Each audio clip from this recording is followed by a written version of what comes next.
swept Boulder, Colorado winds in excess of 50 miles per hour, sweeping through the plains here and into the foothills. The Buffaloes and the Cornhuskers going head-to-head in this Big 12 matchup. Hi again, everyone. Dave Armstrong, Reed Geddes, senior day here at Colorado. We're going to talk about a junior, though, David Harrison, maybe the toughest matchup in the league. Yeah, if there is a more difficult matchup than David Harrison, I don't know who it is. You must double team him. I don't care how good your defense is. If you don't double team him, he's going to kill you. And as dominant as he can be on the offensive end, he can be just as dominating on the defensive end.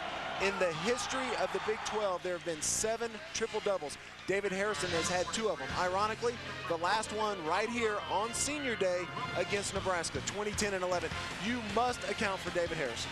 A quintet of seniors will say goodbye here in Boulder today, including Mirandis and Blair Wilson. Will it be enough to push the Buffaloes past the Huskers? Okay, go ahead. They say I look at the ball the way a linebacker looks for a sack. The way a batter looks at a pitch. Wow, they say. You hit that thing just like a puck, Jerry. But I'm from Wisconsin, and I used to play hockey. So I take that as a compliment.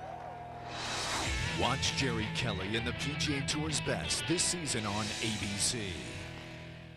How did these two guys get a show on ESPN Classic? By accident. Oh, is this my camera? Welcome to Cheap Seats. Every Wednesday.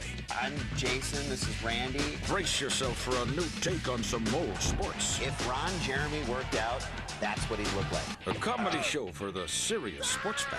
Wow. From two guys like this. It's stupid. It's ridiculous. Cheap Seats, 10 p.m. every Wednesday. Only on ESPN Classic. Okay, we're all set on Lakers. Now, we got North Carolina, Maryland tonight. Steve, you got an idea?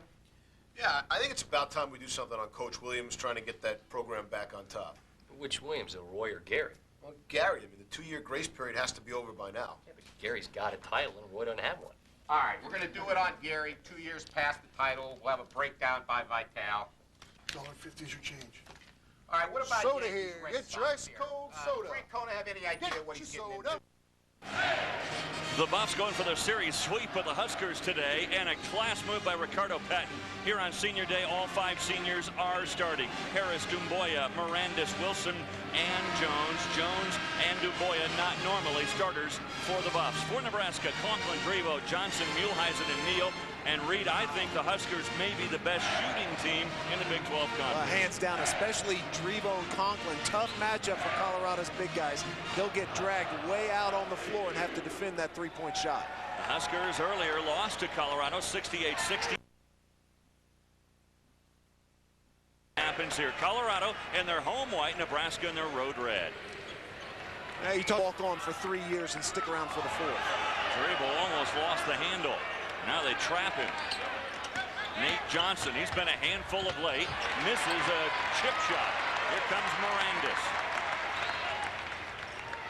Wilson already the all-time leader in 3-point shots made at Colorado by a long way. You know, David, I agree with you. It is classy to give your seniors a start, but the question is, how quick do you get those guys out of there and get David Harrison on the floor? I wouldn't wait very long.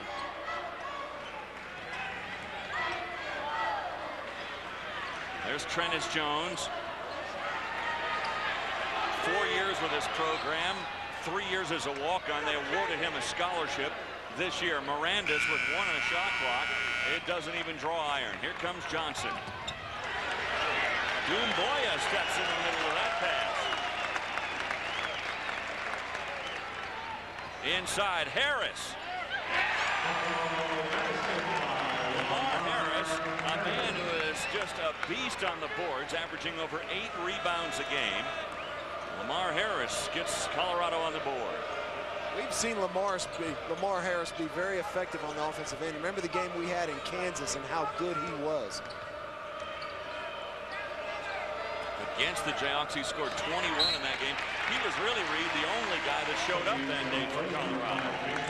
Barry Collier is hoping all of his Cornhuskers show up. What a big, big basketball game for both of these teams here today. Barry Collier in his 4th year guiding the Huskers. 15th year overall, coming over from Butler. Big improvement this year. The Huskers have already won 5 more games than they did all of last year. Huge progress. Every aspect of the program, none more so than in the classroom. 6 academic all Big 12. They had more than anybody else. Wilson tries a 3. Harrison trying to keep it alive. Here comes Muehlheisen. Drevo. That's that matchup you were talking about. Drevo just short on the 3. It's a tough matchup on both ends. Now for Nebraska, who's got the strength and size to try to match up with Harrison. And I would be shocked if they did not double and triple team David Harrison every time he touches the ball. Yeah, maybe a little bit of a reach by Jake Muehlheisen. Inside Harrison right now, single coverage with Drevo. Look at Harrison. You know, that was great defense. I mean, Andrew Drevo was bellied up in great position. I just don't think you can stop David Harrison with one man, especially when he is 6'8".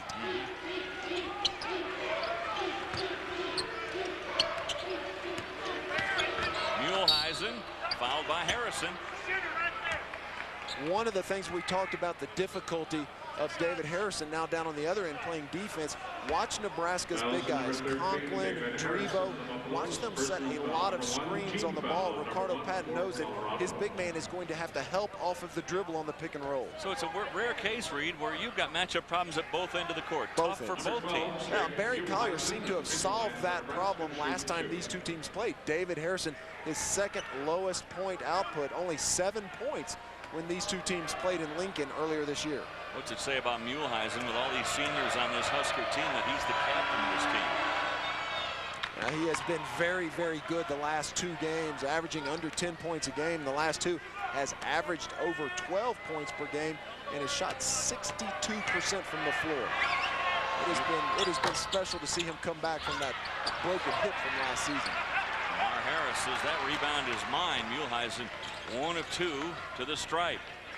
Wilson, look at the position for Harrison. Yeah. He gets too low. Yeah, there's no chance to stop him. Instead of just staying at the block, he took one more step in, and immediately John Turk's going to check in for Barry Collier. You cannot let him get that low. But see, look at David Harrison coming up to the top of the key. He is not comfortable playing defense up that high. Now he switches off, and Conklin has Harrison on his hip. Well, to see what Nebraska's doing, I mean, they're clearly trying to make David Harrison come out on the floor and defend. Shot clock down to 5. Johnson blocked by Mirandis. Oh, great defense. Boy, Mirandis closed in a hurry once Johnson went up for the shot. Now Bozaway back to Mirandis. A weak pass inside, easily picked off.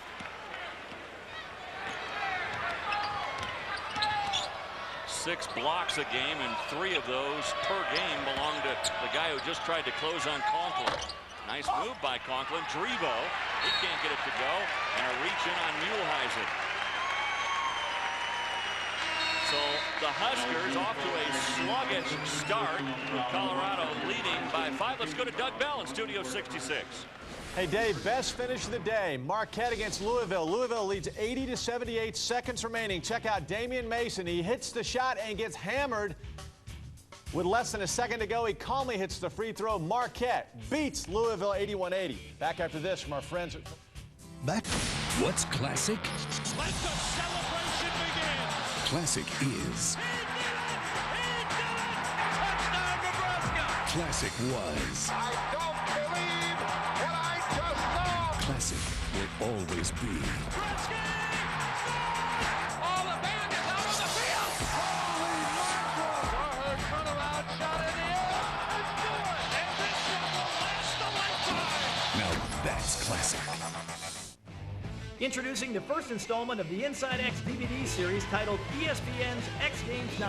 This DVD is your backstage pass to X Games 9. It includes tons of behind-the-scenes footage with your favorite action sports athletes. On top of all the highlights and extras, this DVD also comes with a 63-minute bonus CD soundtrack featuring 16 cutting-edge tracks. See X Games 9 through their eyes.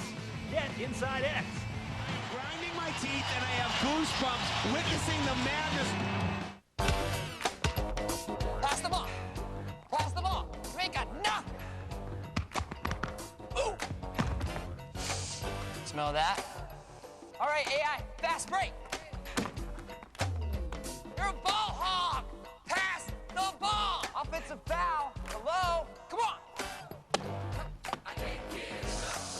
slow. What do you mean you didn't see that? Technical foul. That's it. The NBA on ABC. Can't get enough.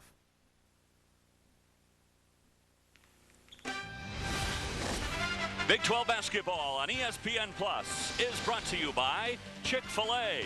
We didn't invent the chicken, just the chicken sandwich. By Phillips 66, proud sponsor of the 2004 Phillips 66 Big 12 basketball tournament. You can count on Phillips 66 quality pro-clean gasolines. By GMC, we are professional grade. By Sonic, it's not just good, it's Sonic good. And by AT&T Wireless. Reach out on the wireless service America trusts. AT&T Wireless. Well, you can see the wind blowing here in the foothills of the Rockies. In fact, the wind blowing so much with Colorado up by 5 right now that we are told that 3 semi-trailers actually blew over on I-70 today. The wind so strong, and they shut Highway 93, which was one of the back roads between Denver and Boulder. And so the wind is creating havoc out here. Also, we understand that a mobile home blew over today here in this area. Oh, look at the play by Michelle Mirandas. Threw it right off of the back. John Turk turned his back completely to the ball, and that was a pretty heads-up play. Did not convert the layup, though.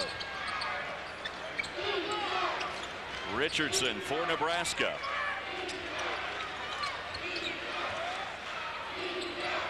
Richardson only 5'8".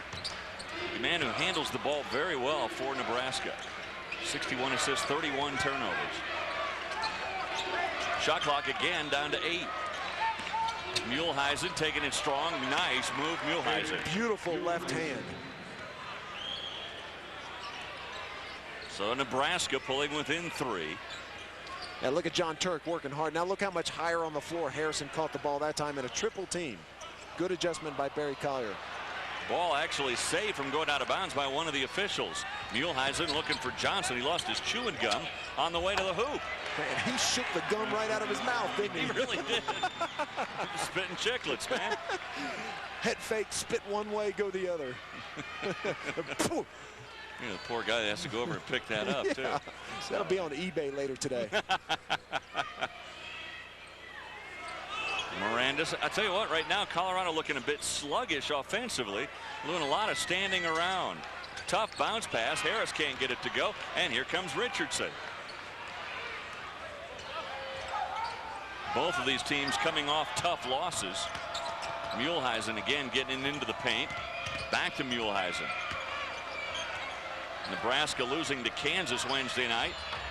And Colorado, despite a 13-point second-half lead, they lost to Iowa State in Ames. Well, 15 turnovers in the second half in that game against Iowa State, 26 for the game. It's tough to win basketball games on the road with that many turnovers. Last 5 possessions now. CU 0 for 3, a couple of turnovers. They haven't scored in over 3 minutes. Muehlheisen, that was partially blocked. Yeah, it's 2 blocks from Michelle Mirandas.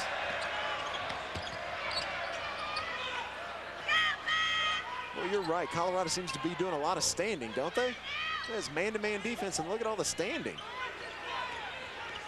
Makes it a lot easier on the defenders. Boy, I tell you what, it's not hard to figure out who to guard. Mirandas, that won't go.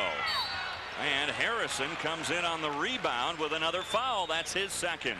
Reminder, the Phillips 66 women's basketball tournament is March 9th through the 13th at Reunion Arena in Dallas.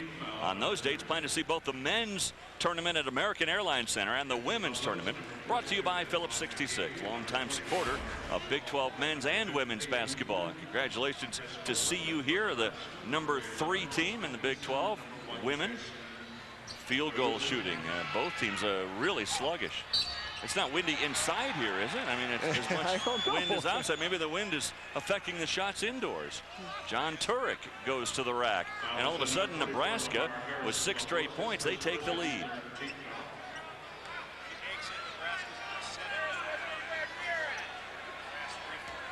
John Turek going to the line. A junior out of Council Bluffs, Iowa. Now, credit Barry Collier with a terrific defensive adjustment. Down there coming out of that first media timeout, they went from just playing David Harrison straight up. That last time they triple teamed him with a man in front of him on the inbounds pass. Now suddenly Colorado has got to get Michelle Mirandas or somebody on the perimeter to get it going to loosen up that defense. And they changed the foul away from Harrison, which is good news for the Buffs. And they changed, excuse me, the foul was on Harrison. They changed the foul at the other end here to, I'm not sure. I'm totally confused at this point. They got Chris Copeland on that. Oh, okay. All right. Copeland with the foul, not Harrison. Harrison had the foul at the other end. They took him out. He has to. He's sitting on the bench. Now Copeland. Oh, three-pointer. Chris Copeland has only hit 8 of those all year. He's 8 for 25. So that snaps the drought for CU. Well, we talked about Colorado needed some perimeter help. I just didn't expect it to come from Chris Copeland. No, neither did I. I'm sure neither did Barry Collier. Well, Turk's got good position down low. Good screen. DeRusso doesn't hit. Turek, he misses a chip shot. Turek again counted, and he's fouled. And Jason DeRusso actually got that layup blocked by the rim. Take a moment to thank our Big 12 corporate partner. Number 42, Cooper Tires, proud to be the official tire of the Big 12 Conference. Cooper Tires, don't give up a thing. So Turek going back to the line again. Basket was good by John Turek. That is at the free throw line that John Turek has improved his game dramatically. Is that a word? Dramatically? I think it is now. That's a George Bushism. How about drastically? Last year. Or dramatically, either one. Last year, John Turek shot 45% from the line. This season, he is up to 72%. Cannot convert on the free throw, and now Nebraska 1 for 4, and that is dramatic. They are 1 for 4 from the line. How do you spell that? Never met a word I couldn't butcher. An attorney by day, a wordsmith by night. Better movement this time down for Colorado. People at Webster's are scrambling right now to add that to the dictionary.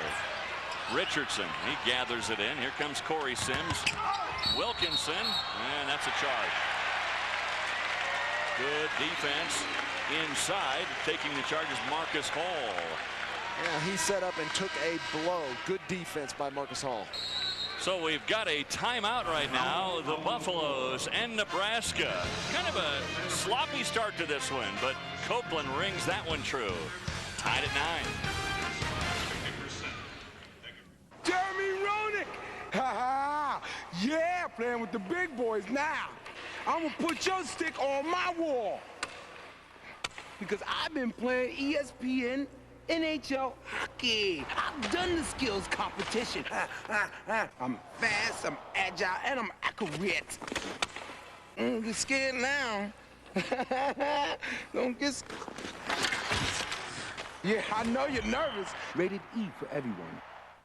Now on ESPN Classic, the award-winning sports century, the most compelling stories in sports.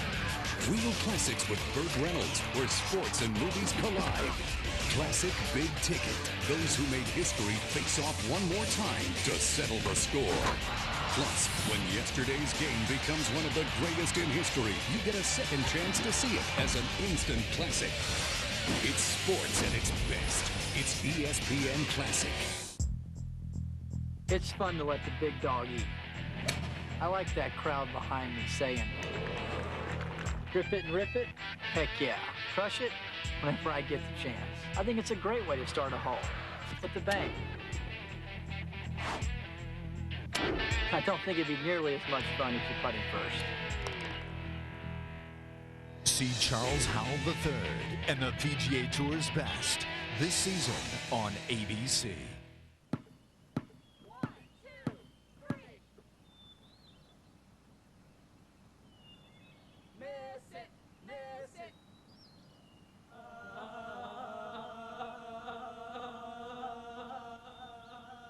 Home is where the hoop is. With ESPN Full Court, you'll get the most out of the second half of the college basketball season. To order, call your local cable company, DirecTV at 1-800-DirecTV, or Dish Network at 1-800-333-DISH.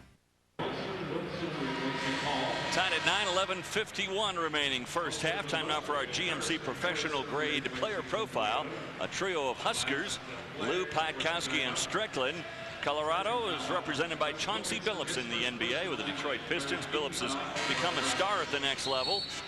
And Billups is supposed to be here somewhere in the Coors Event Center today. We haven't spotted him yet. But his team, the Pistons, playing the resurgent Denver Nuggets tonight. Well, I tell you what, people in Denver don't want to hear this comment, but what if the Pistons had drafted Carmelo Anthony instead of Darko and then added Rasheed Wallace? Well, they don't mind hearing it as long as the reality is that Carmelo's here. Yeah. Let's see if Colorado doesn't go right back into the big fella. Ooh, good help. They do go back to the big fellow. He cannot hit, though. And a good rebound by Corey Sims. Harrison playing, though, with 2 fouls. He's got to be careful at both ends of the court. And if you're Nebraska right now, Reed, aren't you thinking, let's go at the big fella? Absolutely. And Turk has been effective down there at the post. I'd give him the ball. He has such a good up and under move. It's a great way to draw a foul on a post defender. Shot clock down to 9. There's Turek. Quickly double teamed. They work it around Richardson for 3. That won't go. Sims, though. That's 2 good rebounds for Sims. Now a scramble for the ball. It goes off to Russo. It'll belong to CU. A nice adjustment that time by Ricardo Patton to bring the help over on Turek so that David Harrison wasn't exposed to getting that 3rd foul. Yeah, one-on-one defender. He's got to defend a little more. With a little help, he can lay back a little. Good adjustment. No, Ricardo says that he feels like he is a much better game coach now as opposed to 3 or 4 years ago. He said first few years he was learning on the job, but now in his 9th year overall, he feels like he is a much better game coach. Well, how about Chris Copeland, the sophomore from Richmond? He's coming with a couple of nice baskets. Now, let me go back to that statement, because for some reason you hear that some, and I bet every coach in the country would tell you the same thing. I bet Eddie Sutton would tell you the same thing, but I'm a better game coach than 3 years ago. And he also went on to say he thinks he'll be a better game coach 2 or 3 years from now, at least hope so. A whistle and a foul on CU. That will be called against Glenn Eddy. Chris Copeland has come off of the bench and hit a 3-pointer and a beautiful up fake. See the show the ball, lift the head up, and step up and under. Chris Copeland off to a good start. A good charge right there. Foul was before the charge. It was actually on Eddy. A good rebound. Well, Chris Copeland's having a good first half. Yes, he is. McGee slapped away. It'll stay with CU. One of the problems for the Buffs all year long has been turnovers. Kansas City is hosting 1st and 2nd round NCAA tournament action again this March. And thanks to the pod seating system, you can expect an area team to play in Kansas City. To get tickets to the games, March 19th and 20th, go to www.big12sports.com or the Kemper Arena box office. One team that I'm sure will be there will be Oklahoma State.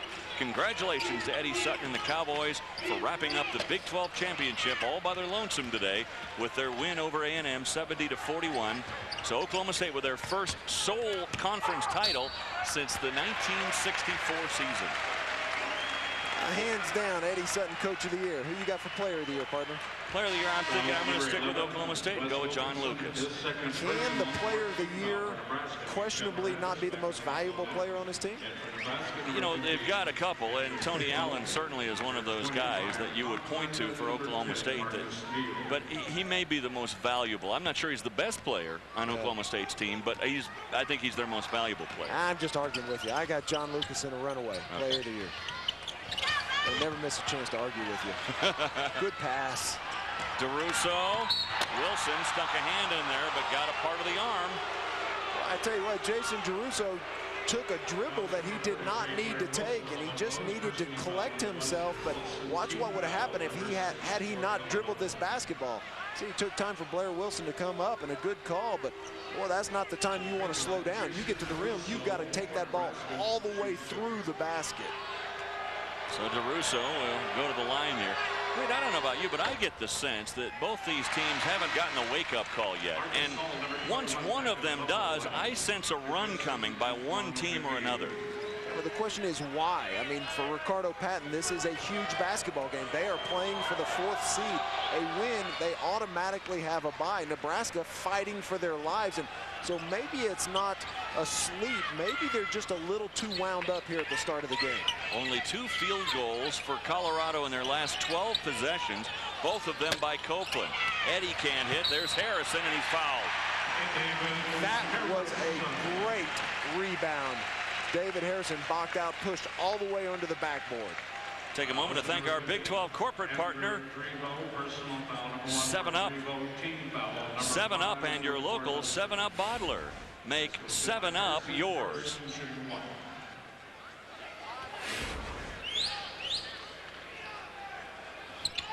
Harrison cannot complete the traditional three-point play, but a three-point lead for CU.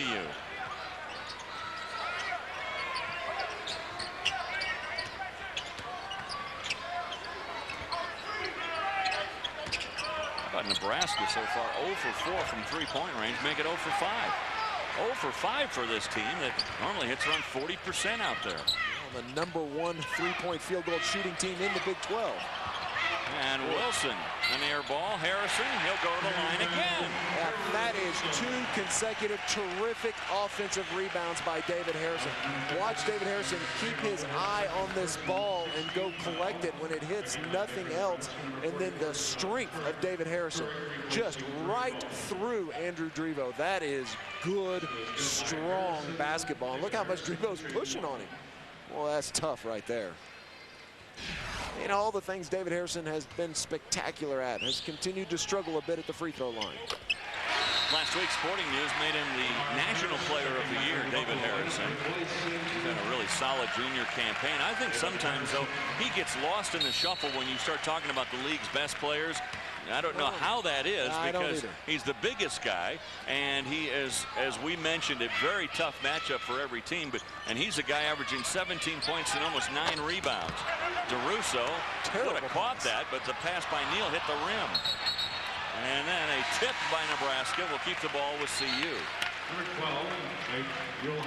Colorado again with a 6-point lead now.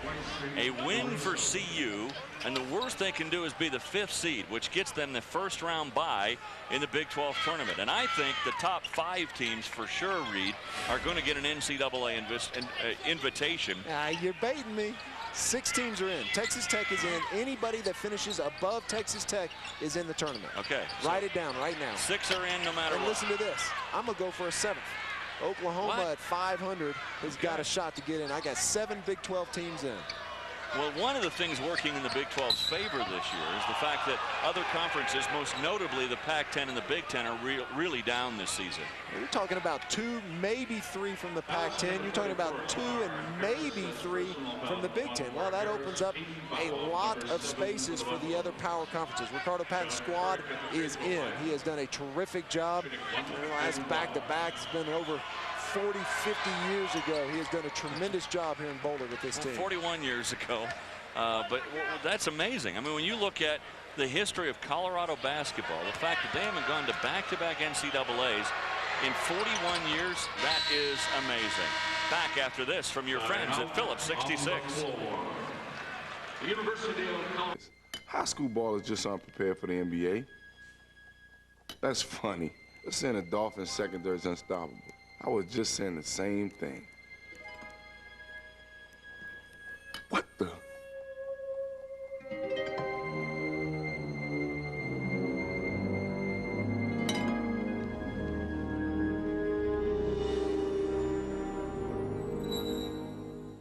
You know it. The moment you see it. The moment you feel it. The United States has shocked Portugal. A play. Touchdown! A comeback.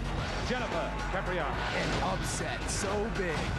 The most shocking, unbelievable. So unforgettable. All is well in the land of the champions. It's more than a game. It's an instant classic. And there's only one place you can find it. ESPN Classic. Just like America, hockey's become great through the contributions of immigrants. And here at the factory, we follow that example. Wally here's from Finland. Sergei's Russian. That's Kembo. We're not sure where he's from. The point is even though we're all from different cultures, we all speak hockey and English, mostly. The NHL on ESPN. Made in America, delivered on Thursdays. Though he is universally regarded as the best golfer on the planet, still, Tiger Woods went without a major in 2003.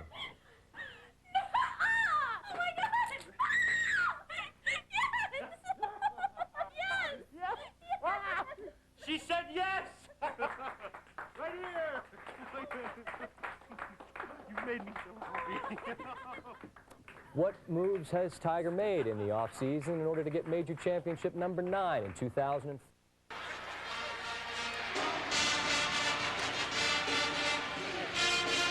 Well, the big men dominating for CU, and the biggest of them all, David Harrison, the most dominant. Yeah, started the game with 2 good baskets down there, catching the ball at the low post.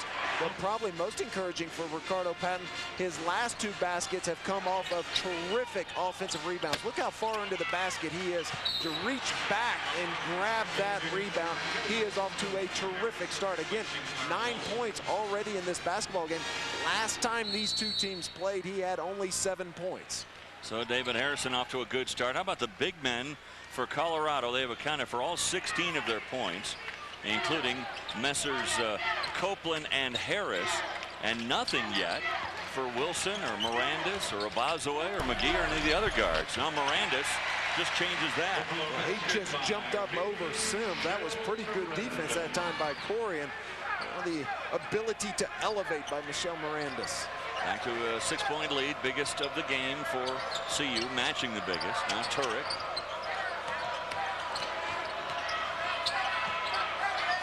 Turek trying to back in on Harrison. That's not an easy task. Harrison's got to let him go a little bit with 2 fouls. I think that's nice recognition by the Cornhuskers. I would just keep going right to John Turek. Look at the double team down there before David even catches the ball.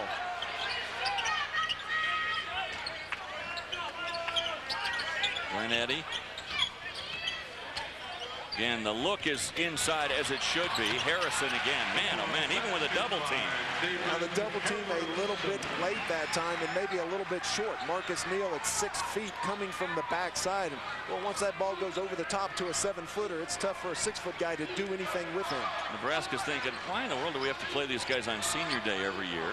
Last year, David Harrison, senior day against Nebraska. He scored 20 points, had 10 rebounds and 11 block shots. He now has 3 block shots today, along with 3 rebounds and his 11 points. Now Mirandis, a 3. No, a 2. A foot was on the line. That's a 2-pointer for Mirandis. Now getting in a little bit of a rhythm. And you know, partner, last year there was a lot of speculation on senior day that would be the last basketball game for David Harrison, that he'd come out. And of course, he's certainly a top 10 pick, certainly a lottery pick whenever he does decide to come out. There hasn't been a lot of talk about him coming out after his junior year. We haven't heard much conversation one way or the other about it. Well, I tell you what, I'm friends with a scout of the new Charlotte franchise, the Bobcats, and boy, they're sure talking about him. His size and ability to dominate. Ooh, that's a palm. Neal kisses it off the glass. Yeah, but you see him take that ball up over his shoulder to go past a defender and took one more bounce. Everybody does that anymore. Yeah, not that high. He got the hand underneath the ball from 7th grade girls basketball on up, but that time brought the ball all the way up over a defender. When you handled it in the early 80s, could you get away with as much palming as they do today? Not even close. Officials quit calling it because you'd have to call it every single time a kid took a dribble. Nice basket. That time by Marcus Neal. First 3-pointer of the game for the Huskers, and just like that, they're within a trail. Marcus Neal over the last 9 games is second for Nebraska 3-point field goals made, second only to Brian Conklin.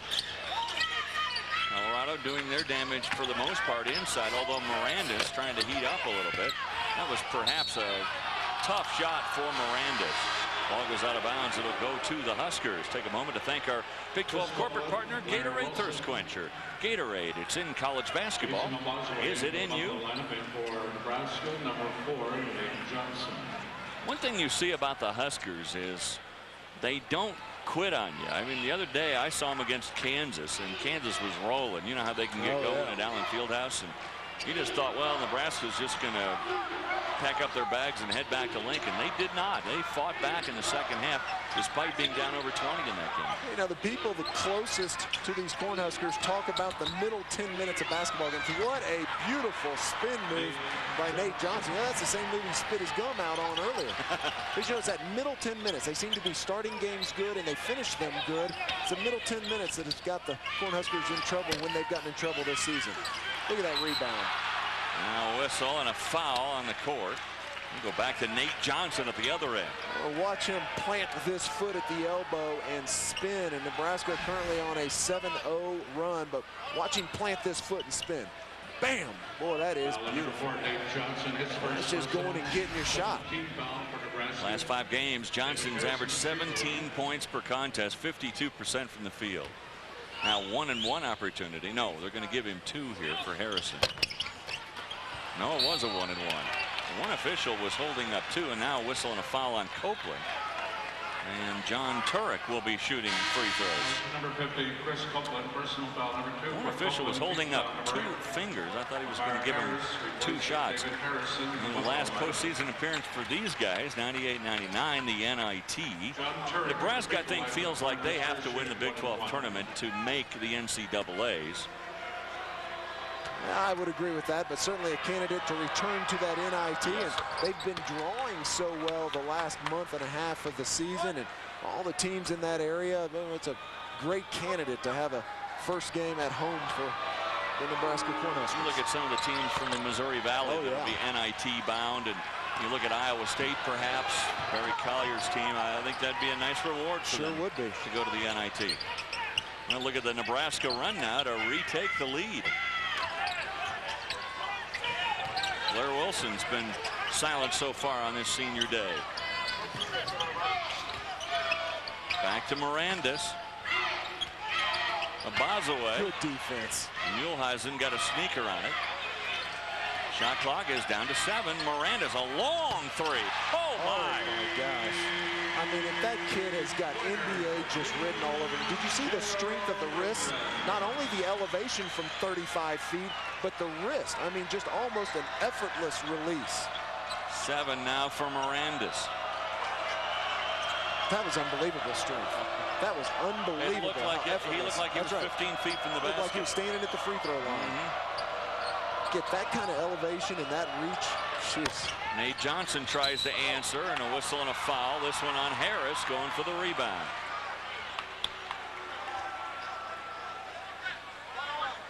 And it'll send Turek back to the line again. Watch how effortless this release is. Elevation at the peak of his jump. Look at that. That is gorgeous. My goodness, what a beautiful jump shot. That's the way you'd want to teach it. Holy cow, just roll the videotape. I mean, that was just beautiful. And again, the strength of the release. You know, most guys, you get out that far, you've got to crank the ball down closer to your shoulder to get enough strength. Well, he had that thing so extended up there. That was beautiful. Most guys read from that distance look like the 7-year-old kid on the playground just trying to heave the ball. Yeah, he wasn't heaving it at all. He was shooting. Or like I looked in every single shot I took. Turek can't get the second of 2 free throws. Free throws 7 of 12 now for the Huskers today. 1-point game nearing the 3-minute mark of the first half. And we'll get you to the studio. Chris Piper joined by Matt Doherty in the studio today. Studio 66. They'll have all the highlights and everything for you at halftime. Rebound comes down to Muehlheisen. Turek. Good block by Harris. What a block.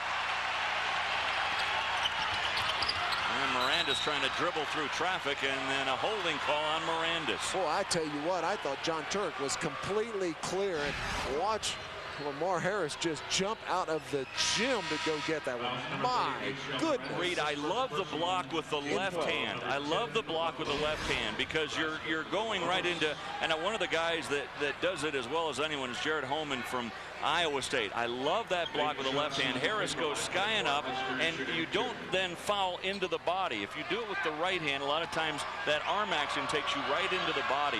With the left hand, it takes you away from the body. Yeah, and also kept it in play. I mean, it always is fun when you slap a ball up into the trombone section and you say, hey, could you throw it back down? But that almost looked like an outlet pass. Mirandis was standing out here, turned around, and just caught it. So Nebraska taking care of their free throws to retake the lead. It's now time for the CUN. Texas, 32 years old, Lance Big Tex Armstrong. This guy has an insatiable appetite for winning, and his stamina, quickness, and his will. Start your day with something new. I wake up to cold pizza. It's guys in the know. It's a real baseball White House. And the better you feel, the more sex you tend to have. Oh my goodness. Girls with the down low. Manute Bol suited up as a jockey. This is a rocket with wheels. It's dark. That's dangerous. And the hard. I just wanted to keep skating. A little mayhem. Oh my God! In the AM. Are you hot wings or are you cold pizza? You don't get this at any other morning show. Wake up to Cold Pizza, the morning show with everything. Weekday mornings at 7 on ESPN2. The biggest events in sports are on ABC Sports Championship Television. Holy moly. This guy is something. The San Antonio Spurs are your world champion. This is magnificent. Awesome stuff. Amazing performance. This is ABC Sports Championship Television. Sometimes 72 inches is a foot, 24 inches a mile. Welcome to the dance floor. Here, a straight line is a curve. You think you got the touch? Put it down the windshield of a car and make a stop on the hood. You want a gimme? When you can do it with your eyes closed, that's a gimme. See David Duval and the PGA Tour's best this season on ABC. Now on DVD. I'm going to tell you all something right now. I will not lose. The true story of legendary coach Paul Bear Bryant. You're playing for the Bears. I don't care who you were in high school. We're going to work now. Who taught his boys. Coach is the real thing. I ain't God, but you are to them. How to become champions. You was born to play football. With special features including a look at the real Junction Boys. You all know when you're ready to be your best, when you ain't got nothing left to fear. The Junction Boys. Own it today on DVD. Led all the way, although Mississippi State has cut into the lead now, down by only 8. And BYU at the half trails UNLV by 2. That would be a costly loss for BYU. Back out to Reed and Dave. All right, thanks a lot, Doug. Doug Bell, Studio 66, along with Matt Doherty today. Again, they'll get you caught up on all the games going around the country at halftime in Studio 66. Right now, Nebraska on a 12-3 run. This has been a game of runs. Colorado, they scored 6 of the first 7 points of the game. Then Nebraska 8-3. Then Colorado back 11-4. Now Nebraska on this 12-3 run. And the free throws have been a big part of the story for Nebraska. And what doesn't figure about that, Reed, is Nebraska's known for a three-point shooting team, and Colorado's got David Harrison. Yeah, really surprising. And Nebraska struggling, just 1 for 6 from behind the line. But, you know, coming into this game, Nebraska's #2 in the Big 12 in free throw percentage. Copeland, give him respect out there now. Yeah, I hit guess. That first one.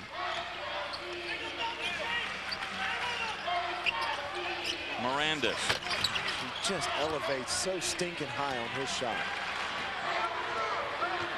Mirandis 3 of 9 so far to begin this day. Every time he goes up, you think he's going to make, though, don't you? Conklin, every time he goes up, you know he's going to hit it. Unbelievable accuracy for Conklin. That's a 2-pointer. And a 3-point Nebraska lead. It's their biggest of the game. Yeah, but he is shooting 56% from behind the three-point line. At this pace, he will shatter the Nebraska three-point shooting percentage record as well as the Big 12. Only one player in the Big 12 has shot better than 50%, and that was Kirk Heinrich at 50.5. Phillips 66 is proud to be the presenting sponsor of Big 12 basketball. Be sure to stop by your local Phillips 66 station and fill up with quality Pro Clean gas. Only from Phillips 66, the performance brand. Well, Mirandis is going to the line. He'll be shooting a 1-and-1. Replacing Blair Wilson in the Buffalo Light. Colorado has had to play without for good portion of this half. Their big center, David Harrison, despite his 11 points, has had to sit with 2 fouls a lot. Now Mirandis, he'll get the bonus shot. What a good coaching move by Ricardo Patton to have David Harrison sit over there. He has been very effective, but if you can keep it this close, keep this game 2 3-point ball game, why risk him picking up the 3rd foul in the first half? I think that's a good move. Yeah, with a minute and a half to go till halftime, he will be sitting and going on through to the second half with those 2 fouls. Pretty efficient, though. A few minutes as he played to get 11 points. 4 rebounds, block shot. Nate Johnson working on Mirandis. Blocked by Copeland. Doesn't Chris Copeland look good this game? He sure does. Now Mirandis, another 3. Yeah. Boy.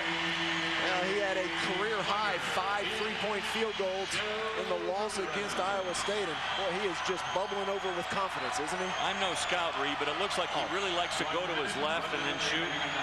He is just so smooth. I'm telling you, he is an NBA shooting guard, maybe even point guard. He has led the team the last 2 years in assists. Turek might have gotten away with a push.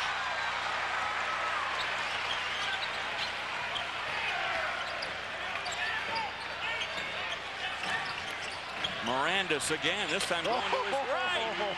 Oh, he's feeling it now. He heard you. Oh, you think I only go to the left? Yeah, watch this. I'll take 2 dribbles to the right and pull up. Oh, what a good ending to the first half for the Buffaloes. Shot clock turned off. You see the time remaining in the first half.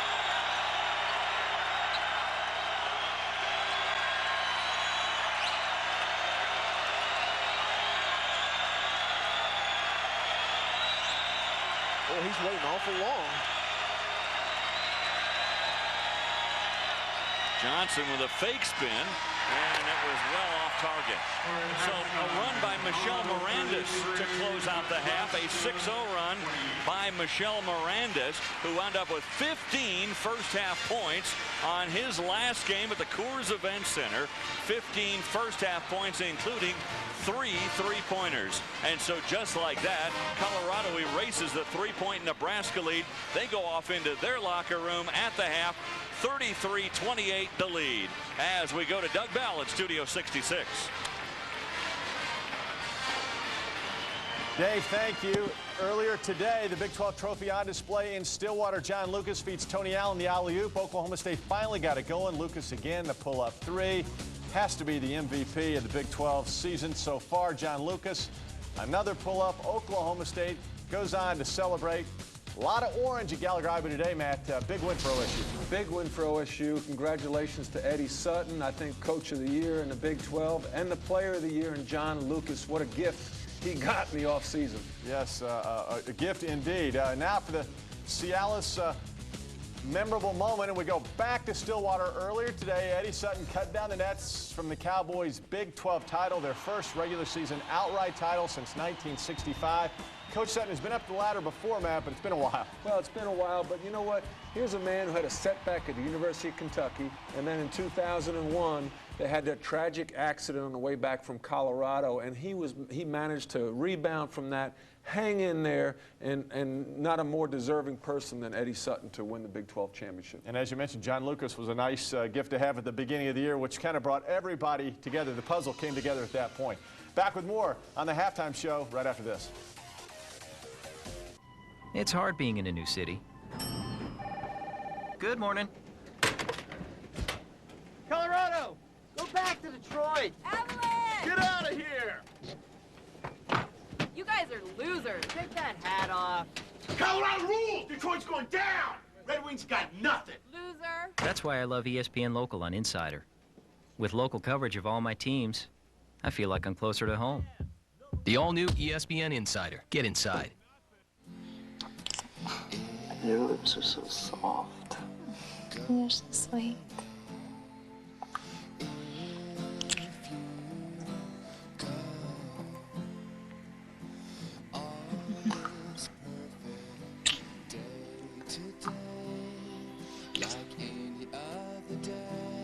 I love you so much. I love you too.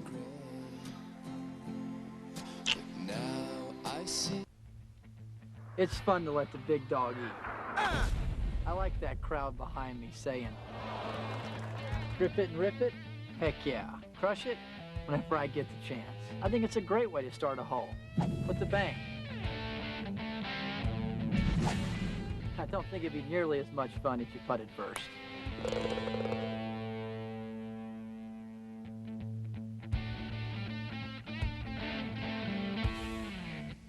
WSAP, check it. Boom! I'm here. Straight out of your nightmares. Excuse me? Excuse you nothing. I'll excuse you as soon as we play a little football. You understand me, sweet tooth? You don't play football.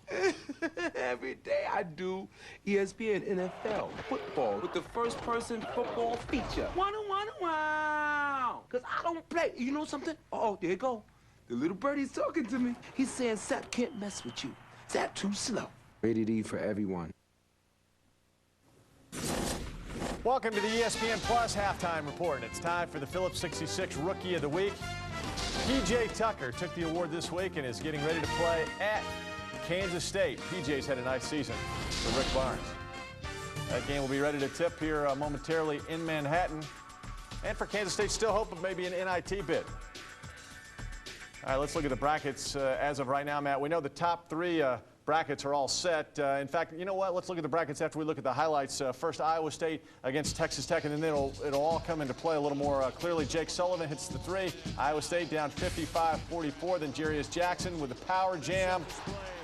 Tech led the entire game. Ronald Ross, huge drive and the dunk. Texas Tech wins 72-58, and for them, that puts them at 9-7. That was a good win for them. I think it was a good win. It solidifies the fact, I think, that they're in the NCAA tournament. All right, let's look at the brackets now.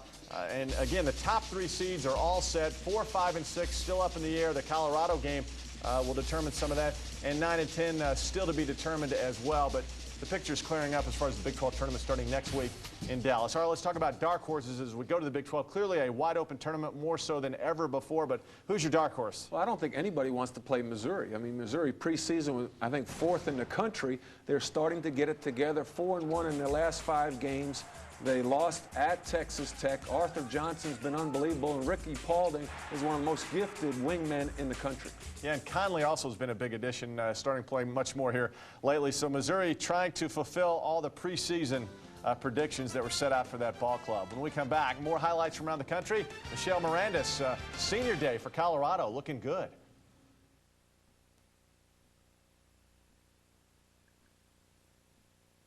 Cut. As a former Florida State halfback, ESPN Classic thought I'd be the perfect host for real classics. They knew I had all the moves to present semi-tough, the long, the short, and even great sports movies I didn't star in. Okay, here's the play. 8 o'clock. Sunday night, ESPN Classic. You stop at the couch, and the best sports movies of all time will be right there. Real Classics with Burt Reynolds. Where sports and movies collide. Every weeknight at 9, ESPN Classic is putting time on your side. Just pull up to the Classic drive-thru and watch the greatest games in history in only 1 hour. Each night, a classic game from a different sport. Each night, for 1 hour, you get to see the best teams in the biggest games. No additives, no preservatives, just the good stuff. If you've got 1 hour, pick up a Classic to go. Take the all-new Classic drive-thru, 9 p.m. weeknights, only on ESPN Classic. Intimidated? Leave it in the trunk of your car with your tennis shoes. Worried? Come on. They make an oversized driver with a huge sweet spot, especially for this occasion. Afraid of the water? Ball's not. After all, you've done this 101 times in your head. Just make this number 102. Catch Rich Beam and the PGA Tour's best this season on ABC. Big Ben Wallace. I think you're going in the wrong direction, right? Listen, dog, I'm beat. Some other time. Dog, huh? Let me tell you something. ESPN NBA basketball. I've lived the 24/7 mode, and I've achieved the ISO motion. I can clear the court to one side and take you one-on-one. Though nobody is better than Reg. Haha. The way I dunk on you is gonna look unorthodox. Rated E for everyone. Hey, I'm Stan. I'm one of the guys making hockey here at the factory. You know, there's a time when Made in America was just a fact. Soon it became a rallying cry for the whole country. Stood for pride, integrity, hard work. Seeing Made in America stamped on something let people know that that was a darn fine product. Some people think hockey's made in Canada. The NHL on ESPN. Made in America, delivered on Thursdays. Time now for the Sonic Flashback, brought to you by Sonic, America's Drive-In. One of the top performances in Big 12 history came in 1999 when Texas Tech's Rayford Young took Kansas to school in the second half. Young scored 35 of his 41 points in the last 9 minutes of the game to give the Red Raiders a 90-84 upset over the 24th ranked Jayhawks. Welcome back to the ESPN Plus Halftime Report. It's time to honor this week's Phillips 66 Classroom Champion for convenience and value. It's at the top of the class, and so is Christian Moody of Kansas. Way to go, Christian. Nice GPA. All right, Marquette came in today with an RPI of 85. Is it too late to come on with a big win? Probably not. Damian Mason will drive and score, ties the game at 75. Luke Whitehead scores, and Louisville takes the lead. And then Damian Mason, check this out. He gets hammered on the shot. It goes down. Still time on the clock, and he goes. And I tell you, Matt, that's pressure, but the kid did it. Well, Coach Pitino called the timeout there, really try to ice him. He touched all kinds of rim there, made the shot. Big win for Marquette. Do you think they can still get in, Marquette? No. All right. I like that answer. Memphis leads Cincinnati right now. With a win today, Memphis gets the outright Conference USA regular season title. Meantime, Florida State, Georgia Tech coming off that win against Duke. Marvin Lewis, the drive. He's the kid who I think really keeps this team together. Barry Elder also off the glass. Georgia Tech, Florida State. Haven't gotten a road win yet. There's been a lot of debate about that.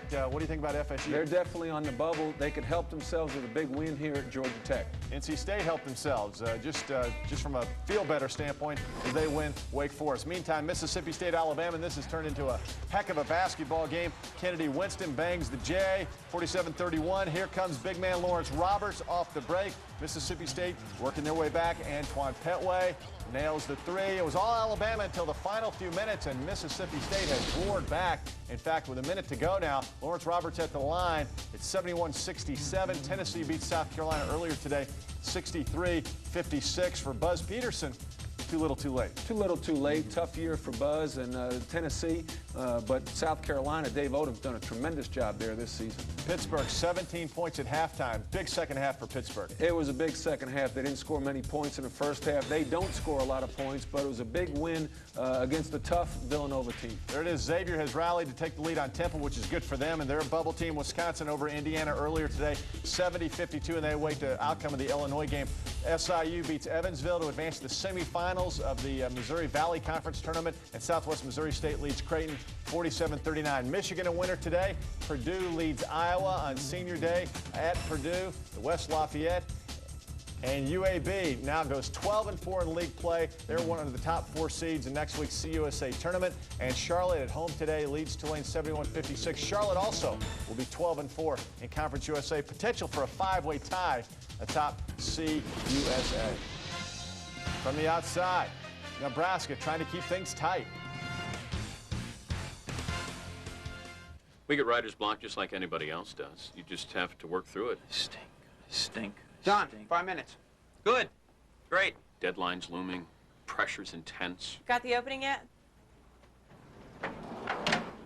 I'm gonna need a minute.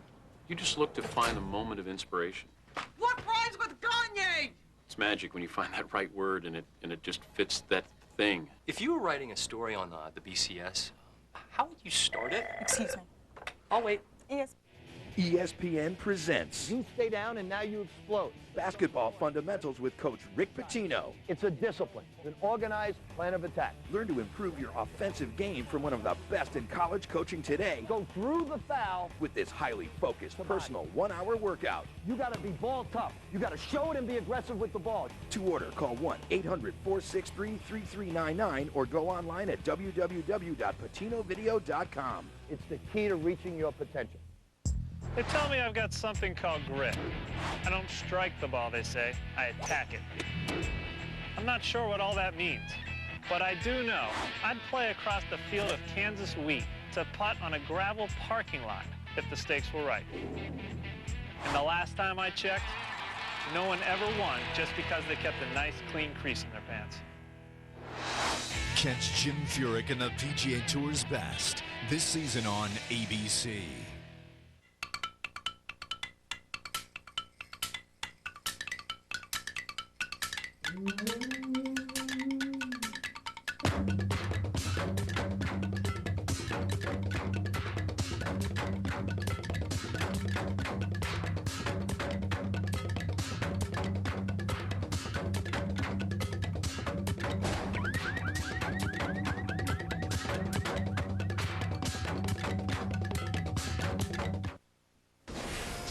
Earlier today, the first ticket to the NCAA tournament, East Tennessee State Southern Conference. That's Zaki Wadood from the outside, and what a dude he is, and they're celebrating, man. That was a big win for that bunch. They're celebrating in Johnson City, Tennessee. Murray Bartow, congratulations on getting into the big dance. Yes, indeed. 2 years in a row, those guys have made it now. Big South, Larry Blair hits the three. Liberty leads 52-22.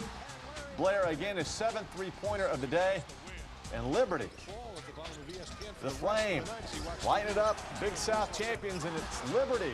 Mark them down. They'll be in somebody's bracket somewhere. Nice win for them today, huh? 89-44, the final. Wow. That's what you call a lopsided championship game. Back with more in the second half. Cornhuskers, Buffalo's next. That's it for us. We'll see you next time. And we're clear. Heck of a show. That was good. I got 2 tickets, Tuesday night show. I thought we were in like 2J or something. Do you know who I am?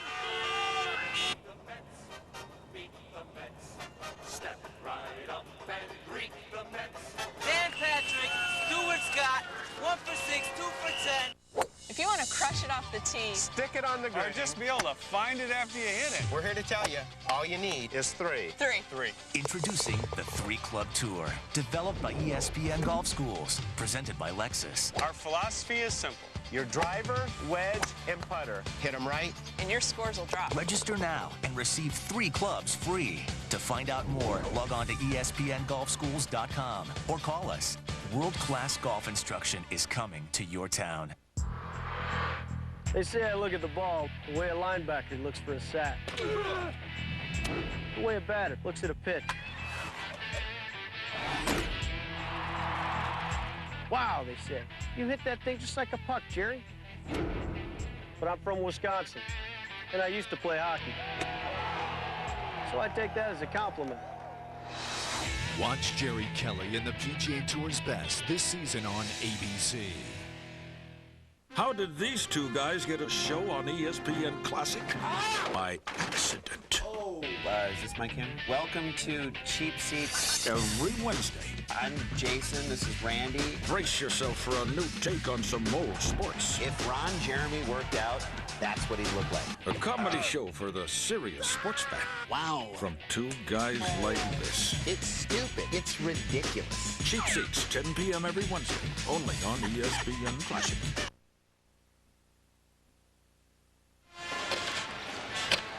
Well, Colorado closed on an 8-0 run to end the first half, or I should say Michel Miranda's closed on an 8-0 run. All the points were his, and a 5-point halftime lead for Colorado. With Reed Geddes, Dave Armstrong, let's get right to the highlights from the first half, brought to you by Shelter Insurance. Yeah, Nate Johnson was awful good off the dribble. 2 beautiful spinning moves. But for the Cornhuskers, not many perimeter shots. Brian Conklin hits one. They only hit 1 3-pointer. On the other end, Colorado, a very good first half. David Harrison, 11 points in just 11 minutes. But the story of the first half was Michel Miranda's hit 15 points and had the last 8 points for the Buffaloes. For all your insurance needs, visit shelterinsurance.com to find the shelter agent near you. Seek shelter today. Well, how do you look at it if you're Nebraska? You're within 5. You had David Harrison score 11 in the first half, Miranda's 15. Certainly the guy held in check was Blair Wilson, a man who's been averaging 19 points over his last 3 home games, and now you're sitting there trailing by 5. You look at the overall statistics, and that field goal percentage, that's alarming for Nebraska, 32%. That, and also look at Colorado at 43%. Nebraska, the best defending team as far as field goal percentage in the Big 12. And really, Dave, I agree with you. 32 is the key. They're defending okay, but they're just not making any shots. So we'll see if Nebraska can heat things up in the second half. Normally, they shoot well no matter if they're home or on the road. They have not shot well here today and still trail by only 5. So Nebraska starts the second 20 with the ball. Neal will get it over to Nate Johnson.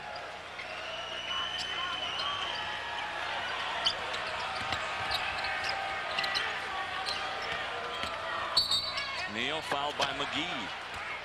He wrapped him on the arm. So the first team foul, obviously, the second half. Foul on McGee. That's his second personal. Interesting, John Turek starting the second half for Nebraska instead of Andrew Drevo. Turek had a good first half, 11 points, 8 rebounds. Conklin for 3. That won't go. 1 of 7, the Huskers from 3-point range.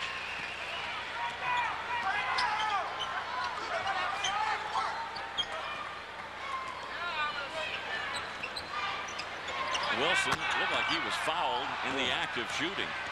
Looked like he was clobbered. No call. Now Johnson. Conklin again. Harris getting out on him. Turek trying to bull his way past Harrison. Not an easy assignment. Harrison got a piece of that one. Great defense. And Nate Johnson went in there and stopped, and there was the wall of David Harrison and nowhere to go with that shot. David Harrison already looks tired, though, doesn't he? He does. We played 2 minutes here in the second half, and he's out of wind. I worked once with Scott Hastings as we, first of all, compare here between Johnson and Mirandis. And Mirandis, he closed with that flurry, and that's why he got 15 points in the first half. But I was talking to Scott, and he said always for him, the first 5 minutes of the second half were the hardest for him as far as getting his wind. Said it wasn't bad at the first part of the game, but the first part of the second half, he said, I always was winded. But does that make sense at home? No, it doesn't. I gotta think about that 1 second. Yeah, there you go. He didn't look winded on that. A great entry pass from Lamar Harris. You know, one of the things that's really been going well today for CU, only 5 turnovers. This was a team that turned it over 26 times in Ames. And you wonder, will Nebraska try to press? Turek fouled by Harrison. He doesn't get the basket, but he gets the 3rd foul on David Harrison. Well, and that was a nice play that time. Turek came up to the top of the key. David Harrison came all the way up with him, and then a good back screen for the lob. And that's going to cause concern for Ricardo Patton. Turek 5 of 8 from the line today. Huskers 9 of 14 as a team. Big 12 basketball brought to you in part by Chick-fil-A. We didn't invent the chicken, just the chicken sandwich. Point by Turek there stops a 10-0 Colorado run. You're talking about all those turnovers by the Buffaloes in their last game. That was a result of a full court press. I'm a little bit surprised that Nebraska didn't try that in the first half, and would not be surprised to see it here in the second half. Harrison, quick move. Turek thought he got all ball. He's whistled for the foul, so Harrison will go to the line. Tell you what, that's an awful good drop step. Look, he turns over his left shoulder and makes contact and then drops back over his right. That's a good big man move right there. Would have been nice if he could have put it over in his left hand and he would have converted that and drawn a foul. The other thing is you look at Turek with 3 fouls now. With Harrison, if he could shoot a better percentage from the line, he'd be averaging over 20 points a game. Oh, yeah, he'd be close to 30. They're shooting only 54%, and so many big fellas struggling. David Harrison this year leading the Big 12 with double-doubles. Well, he has 14 points, 5 rebounds today. He's leading that in a big way, too. You know, I'm watching him, and I'm not sure he's really tired as much as it's just his body language. He kind of droops his arms down and his shoulders down, so he looks a lot tired. See, down there, he looks real active on defense. I think it's like a... Yeah, I think it's just, you remember Sleepy Floyd. You looked at him, you just thought, oh. He looked tired. Yeah, but, you know, he gets the ball, plays defense, and he's moving pretty well. But, boy, his body language, he just looks tired. That makes no sense here in March. Wilson. Unbelievable for Wilson. The guy who's, as I mentioned, been averaging like 19 points over his last 3 home games. The lob inside. Harrison Listen. And the foul, I don't know if the basket's going to count. The foul came on the floor. This doesn't sound crazy. Credit that pass to Michelle Mirandis. He's down there on the weak side. Look how much he's cleared out. Look, nobody for Colorado down here on the back side. What that does is it lifts all of the weak side help up above the free throw line. So then you either have to play behind Harrison and let him catch it, or if you play in front of him, you're going to pick up a foul and be walking over to the bench with your 4th foul. So Turek has to sit, and that brings Tony Wilbrand into the fray. Mirandis, nice little float. Yeah, left hand. Beautiful left hand. Showing the scouts everything. Oh, I'm telling you. I love the way this kid plays basketball. Oh, look at all the spacing on the floor. Watch trying to set up a backdoor cut. Look at everybody spread out.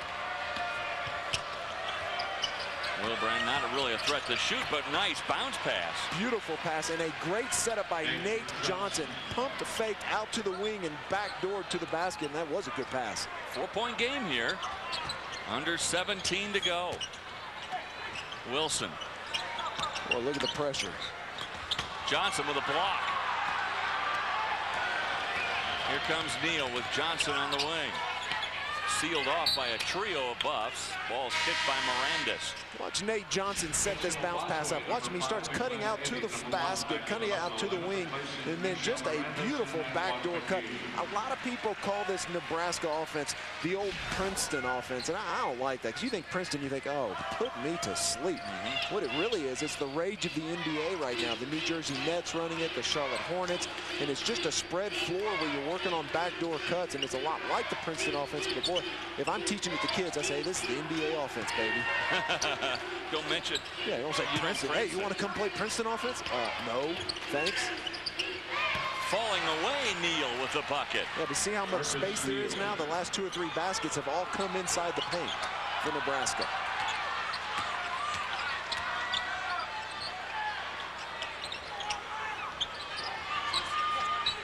Eddie looking for Harrison inside. And a whistle and a foul. That one is on Wilbrand. Wilbrand, the man in the mask, saying, what am I supposed to do to keep that guy out of there?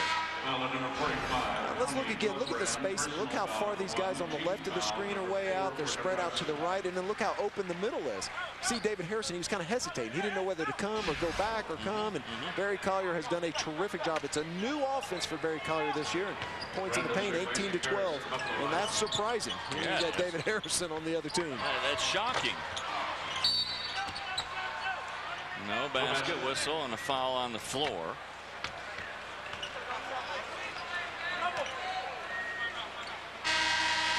So under 16 to go, time for us to take a break. Colorado leading by 2. Back after this from your friends at Phillips 66. Okay, we're all set on Lakers. Now, we got North Carolina, Maryland tonight. Steve, you got an idea? Yeah, I think it's about time we do something on Coach Williams trying to get that program back on top. Which Williams, Roy or Gary? Well, Gary, I mean, the 2-year grace period has to be over by now. Yeah, but Gary's got a title and Roy doesn't have one. All right, we're going to do it on Gary. 2 years past the title. We'll have a breakdown by Vital. $1.50 is your change. All right, what about soda Yankees here? Red Get Sox your ice here? cold soda. Frank Kona have any idea what he's getting into? What's classic? Let the celebration begin. Classic is. Touchdown, Nebraska. Classic was. I don't believe what I just saw. Classic will always be. All the band is out on the field. Holy mackerel. Our turnaround shot in the air. It's good. And this one will last a lifetime. Now that's classic. Introducing the first installment of the Inside X DVD series titled ESPN's X Games 9. This DVD is your backstage pass to X Games 9. It includes tons of behind-the-scenes footage with your favorite action sports athletes. On top of all the highlights and extras, this DVD also comes with a 63-minute bonus CD soundtrack featuring 16 cutting-edge tracks. See X Games 9 through their eyes. Get Inside X. Grinding my teeth and I have goosebumps witnessing the madness. Pass the ball. Pass the ball. Make a knock. Ooh. Smell that? All right, AI, fast break. You're a ball hog. Pass the ball. a foul. Hello? Come on. Too slow. What do you mean you didn't see that? Technical foul. That's it. The NBA on ABC. Can't get enough. A thrilling finish in the Southeastern Conference. Mississippi State fighting back. Shane Power to Timmy Bowers, who hits the three, pulling Mississippi State within 2 seconds remaining. Bauer again throws up a tough shot. It goes down, forcing the overtime, and right now Alabama leads by 2 with 2.5 to go. Let's get back out to you guys. Boy, what an amazing finish there, Doug. Yeah. That was a 4-point Alabama lead with under a minute to go. What a great comeback by Mississippi State. Well, and the SEC's fighting for at least one #1 seed between Kentucky and or Mississippi State. And arguably, I mean, they could have, whichever one of them's not a 1, they're going to be a #2 in the NCAA tournament. Strong conference this year, the Southeast Conference. Now Mirandis. A little run here for Nebraska. 8-3 since Colorado took a 7-point lead. We've got a 2-point contest with under 16 to go. Nebraska shooting the ball so much better here in the second half, shooting 60% as compared to just 32 in the first half. Well, Glenn Eddy hits a 3, only his 11th of the year. He's a 30% three-point shooter, but that gives Colorado some breathing room. And look at field goal shooting. Second half, both teams actually shooting very, very well. Neal taking it in, and Mirandis with the foul. Probably good that Mirandis got the foul there, because Harrison Absolutely. was about ready to foul him. Well, and again, Ricardo Patton has got to make an adjustment as far as his big guy, because David Harrison doesn't know when to come or when not to. And I tell him, hey, look, come on over, get your feet set, don't try to block shots, just belly up defense, because you're guarding Tony Wilbrand, who just hasn't played very much. And is he going to be a threat out at 15 feet? Maybe, but I'd make him hit a couple of shots first. Well, basketball brought to you in part by Whataburger, just like you like it. Marcus Neal, junior college transfer, Annapolis, Maryland. Had 5 assists the other night against Kansas with no turnovers, but he misses both free throws. And he went through a 6-game stretch earlier this season where he had 21 assists with no turnovers. Those are pretty terrific numbers right there. Inside Harrison. Wilbrand fouled him with a body. Well, if you're Barry Collier, what you told Tony Wilbrand is, hey, look, you got 5 fouls. Don't take any of them home. Go in there, bang, make him hit some free throws, but do not shy away from contact. Yeah, don't just give him the basket. I mean, you're really, when you come into a game against Harrison Reed, you're thinking, all right, we've got 3, 4 big guys. That's okay, right. we've got That's 20 fouls to That's get. right. All right, that's what you're it's thinking. hack-a-shack. I mean, that's exactly what it is. Back out, Eddie's going to try another 3. Well, that's more to his form from the season, and this one goes out of bounds, they say, off of Colorado. Yeah, well, fans not happy with it. Ricardo Patton not happy with it. Thought that ball came off of Brian Conklin. So Nebraska with the ball, trailing by 5, and they'll spread again. Now look at the space. Now look how wide open the lane is. Wilbrand with Harrison a good 5-6 feet away from him.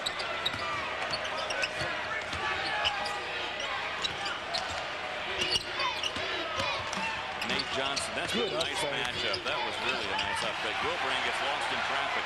Here comes Mirandis. What a beautiful move. Oh, wow. Oh, my gosh. Oh, man, was that nice.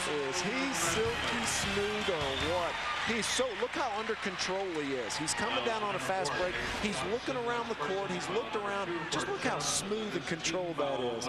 Man, that is Iceman Gervin smooth right there. He just splits the defense, and Nate Johnson with the foul.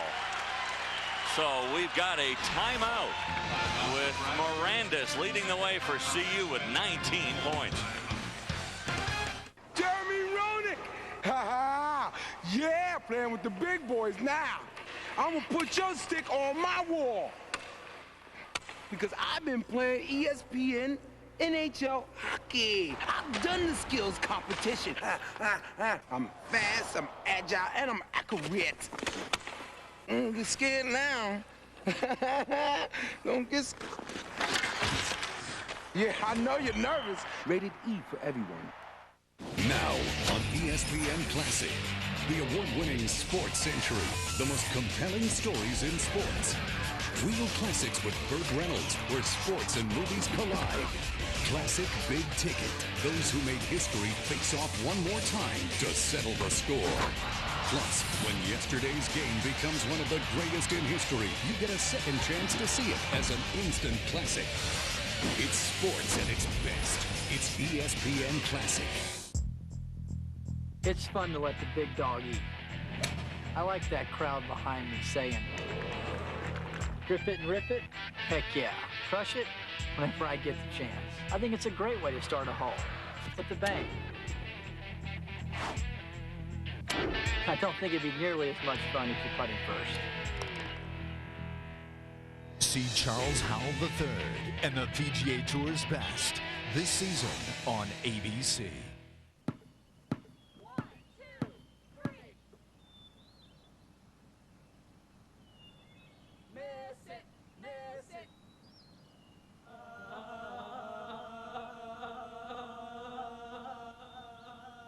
Home is where the hoop is. With ESPN Full Court, you'll get the most out of the second half of the college basketball season. To order, call your local cable company, DirecTV at 1-800-DirecTV, or Dish Network at 1-800-333-DISH. From the Mountain West, Matt, some fisticuffs, BYU, UNLV. Well, Rafael Araujo, 6'11", 280, counterpunched Jarrell Blasingame. He's lucky he didn't get tossed. That was a serious blow. 1-point game there, 1-point game Alabama, Mississippi State. State just hit a shot to win it. Let's get back out to David Reed. Wow. And then Alabama in overtime with 18 seconds remaining, leading Mississippi State by 1. Now, BYU fighting for their NCAA lives, but man, that was a vicious swing. My goodness. Now, what a job Steve Cleveland and his top assistant David Rose have done with that BYU program over the last 4 years. I'm not sure there's a better assistant in America than David Rose at BYU. Think that kid's been on his missionary trip yet? Ooh, boy, he may be sent on one now. He was sharing, wasn't he? Well, Drevo is in the game now for Nebraska. I've been kind of wondering when Barry Collier would go to him, and an easy basket for Nebraska, Corey Sims. Well, that was an easy basket because Drevo set a great high screen on David Harrison. David Harrison went on the top side, and Drevo sealed him off to create a driving lane. Now Drevo with a foul, trying to keep Harrison out of the paint. Watch right here on the drive. See where Harrison right there, just a nice little screen by Drevo. That is good fundamental basketball. So Drevo picks up his third foul. Harrison is going to the line here. This is a 1-and-1 opportunity for David Harrison, who today is 2 for 5 from the line. And he will get the bonus. Harrison with 15 points today and 5 rebounds. Again, limited playing time because he was stuck with 2 quick fouls in the first half. Right now playing with 3 fouls. And that was pure. Yeah, when he leaves his left hand up, he is a much better free throw shooter. Much better. Full court pressure for the first time. But you watch him. When he drops that left hand, that's when he struggles with his shot. The full court pressure coming from CU. I keep waiting for Nebraska. I do too. Why isn't Nebraska going to the full court? Great backdoor cut. Well, Drevo, first the pick, then the great pass, and Sims with the beneficiary both times. That's right. 2 good baskets by Corey Sims, just moving without the basketball. That was very nice. Marcus Hall, a 3. How about this? CU has hit 6 3-pointers. Nebraska only 1 today. I'm shocked. I mean, Brian Conklin's only attempted 1, hadn't he? It's the biggest lead now for CU, up to 9. Good pass. Sims again. That time Harrison came over. Yeah, but came over in position just to play belly-up defense, not coming from the weak side late where he had to draw a foul. Another good screen by Conklin. And a nice tip in by Drevo. They are doing such a good job driving the baseline with those big men sealing off the post defender. Mirandis. Oh, I was going to say almost threw it away, and he did throw it away. A little too high for Glenn Eddy. Replacing Claire Wilson. Take a look again at that good backdoor bounce pass, and well, you saw Blair Wilson turn around. He just tried to grab a handful of Corey Sims shirts, and again, we talked about it almost the entire game. Just terrific spacing down here on their half-court offense by the Huskers. Sims looks like he's limping a little bit as he leaves the court. Muehlheisen will take his place. Johnson also coming up, but Sims doesn't look like he's 100% as he limps over to that bench. You know, this may sound kind of silly, but perhaps Nebraska does not know the success that Iowa State had in the full court press against Colorado. That game was not on TV. You're not allowed to go scout games in person. You can swap tapes, but usually this time of the year you've got a good idea what other people did. But I'm very surprised there has not been any full court pressure. But if we know, they should know. Shooting the Rock brought to you by Rolling Rock Beer. Grab a rock. Well, that was kind of harsh. Well, serious. It probably is. It's more you dance with who brung you. They have not been a full court pressing, trapping team this year. They've been the best defensive team, scoring-wise, field goal percentage-wise, and three-point field goal percentage-wise in the Big 12. So why change? Maybe they don't want to get into an up-tempo, too. They feel like that would favor CU. They want to keep it a lower tempo game. Maybe that's why they don't want to go to a press. This is an open post passing game. Neal. Harrison, that's goaltending. What an open post passing game is Drivo, instead of standing down there going from block to block, he's stepping out to the short corner, which is the baseline anywhere from the lane out to about 15 feet, and then that sucks the defender out, and then it's just open post. Everybody's passing, but nobody's down there clogging up the middle. Short corner, to describe it to people, just take the corner and move it in towards the basket about 10 feet. That's the short corner. It's still on the baseline. In between the lane and the three-point line. Right. And a foul on Glenn Eddy, much to Ricardo Patton's chagrin.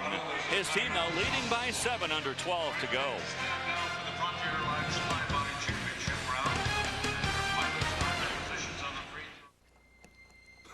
They're saying just what I've been saying for years. High school ballers just aren't prepared for the NBA. That's funny. They're saying the Dolphins secondary is unstoppable. I was just saying the same thing. What the?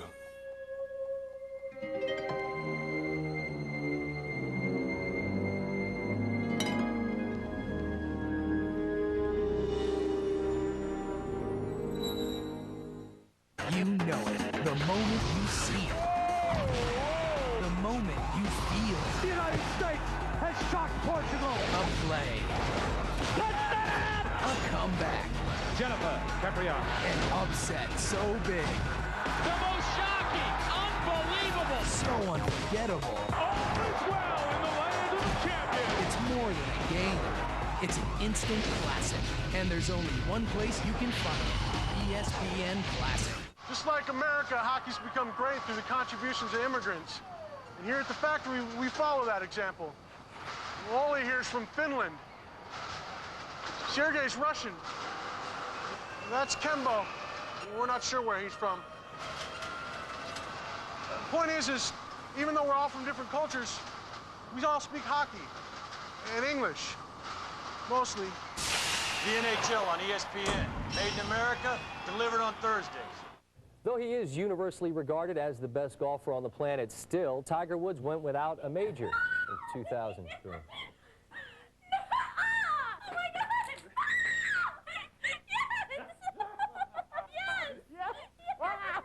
She said yes! Right here! You made me so happy. What moves has Tiger made in the offseason in order to get major championship number 9 in 2004?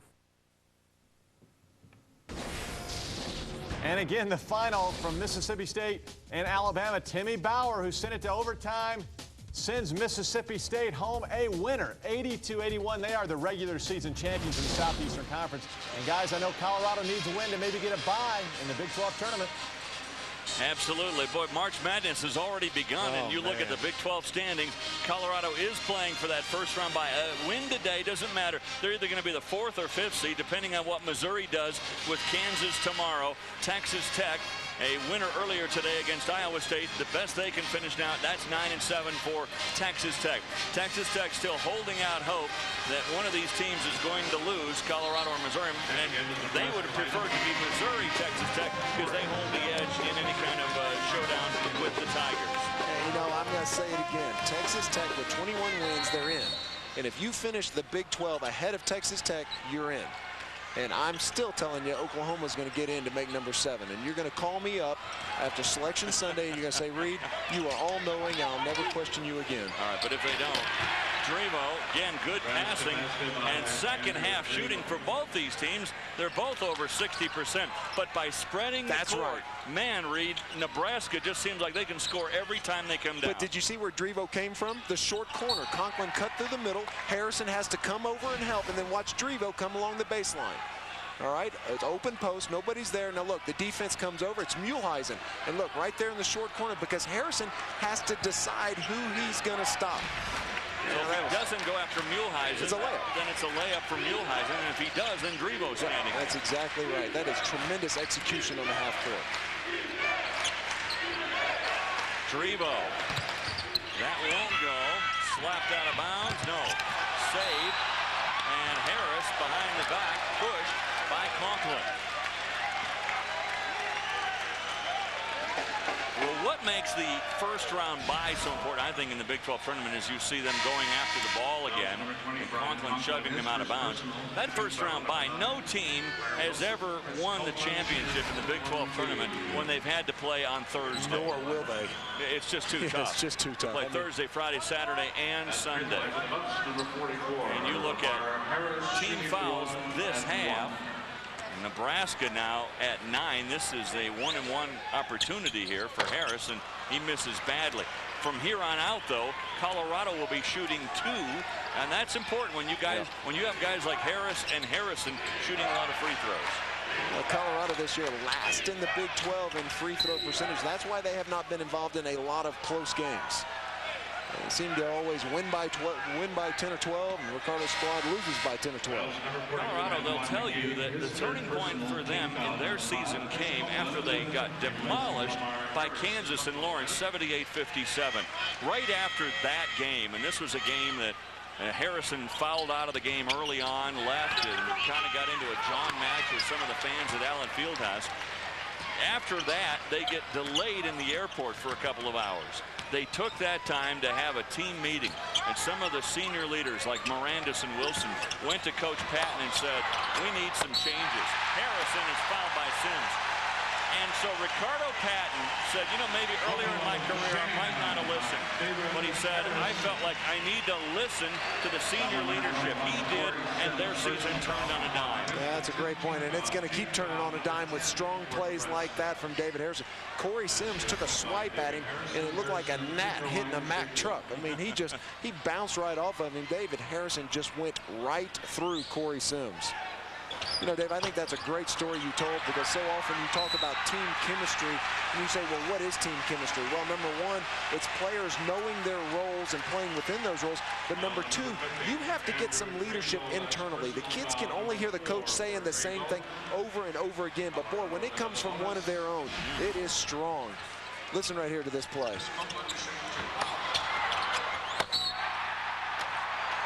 That slap you heard was Corey Sims trying to slap the ball out of David Harrison's hand. Whack, he didn't even flinch. I don't even think Harrison knew what hit him. What was that, a mosquito? Harrison will sit down now. Copeland at the free throw line. I think Ricardo has done a very nice job, too, in keeping David Harrison fresh and knowing when he's getting tired. That's when you're more prone to foul and getting him out at that time. Well, he's got such good production from Chris Copeland. You know, it helps when you can put in a 6'8" sophomore that has been as active and as full of energy as Chris Copeland has been in this game. One thing that I'm amazed is Nebraska's only 1 for 7 from three-point range. They're not even really looking for three-pointers right now. They're taking it strong to the rack. I bet their last 10 shots have come with gold paint underneath their feet. Foul on number 15. There's another example of that, and Colorado doing a better job with the weak side defense. But again, look at how close they're getting to the rim when they're doing their shot attempts. Corey Sims really is the person. He's at the free throw line. He had 2 baskets early in the second half, and he keeps attacking that rim. Sims now with 5 points, and they've all come in the last few minutes. You know, we've talked a lot about how terrific Nebraska has been defensively this year. They've been almost equally impressive offensively. I mean, you got a team that's #2 in the Big 12 in field goal percentage, #1, the stat you keep talking about, in three-point percentage, and #2 in free throw shooting. Yeah, then the question begs to be asked is Miranda hits another 3. Why then are they 6 and 9? I don't know the answer to that. But statistically, boy, what a terrific job and an enormous improvement. The Cornhuskers have made good spacing, nobody on the weak side. And their offense looks so good. They're just getting baskets so easy. They're scoring like every time down. So too, though, is Colorado. Look at three-point shooting. Colorado with those 3 in the second half. 7 overall for the game, and another good move by Copeland. Now he bailed Michelle Mirandis out. That time, one of the few times Mirandis was not able to elevate over the defender. Copeland did a good job keeping his eyes on the ball as opposed to going for the rebound. Colorado 5 for their last 5. Muehlheisen finds Turek. Good. Harris stood his ground. Sims will take a 3, and that one goes down.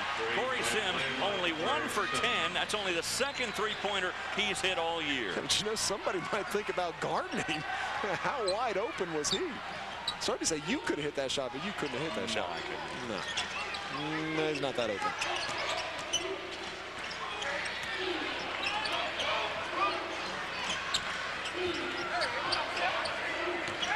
Blair Wilson. Real quiet. Very quiet today, Wilson. The shot clock is down to 5 now. No points for Wilson today. 0 for 5 from the field. Mirandis got away with an offensive foul is what he did. Caruso. Smooth. Take it strong to the rack with a smaller Aaron McGee trying to guard him. Antoine McGee. And now a three-point game. And Caruso got to the paint and jump stopped. Do you see the body control? And McGee was set up down there for a charge, and Caruso under perfect control. And Ricardo Patton wants to call timeout. Look at him applauding over at Nebraska right now as their team has pulled back from a 9-point deficit down to 3. And right now, if I'm Ricardo Patton, you got to be talking defense. They cannot stop Nebraska. But on the other end, Nebraska's not stopping Colorado. This is an offensive shootout. Let's go to Doug Bell at Studio 66. Doug? Hey, Dave, thank you. We wanted to mention that Oklahoma resume. And, Matt, I know you disagree with Reed just a little bit, right? Well, I think Kelvin must owe Reed some money or some dinner. They are definitely a bubble team. If they beat Baylor and win 2 in Dallas, then I think they have a shot to go. They're 0-6 against the top 25. Yeah, but fellas, we're not letting the facts get in the way of Reed's argument here. Matt doesn't know me well enough. Facts never get in the way.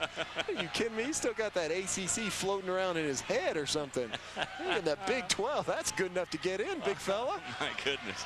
For up to Reed if he's on the selection committee. That does it. I'm not floating Matt's name anymore for all these jobs that are open. Well, that's going to hurt his chances, I'm sure. Yeah, he probably appreciates that. Yeah. Do me a favor, act like you don't know me. Really? Blair Wilson got one. Boy, you could just see it. The relief on his face after that went through. His first make after 7 attempts. Well, you know, he did that before in a game earlier this year. Came back and hit 5 at the end of the basketball game. Shooters, you got to keep shooting that ball. Turek, no.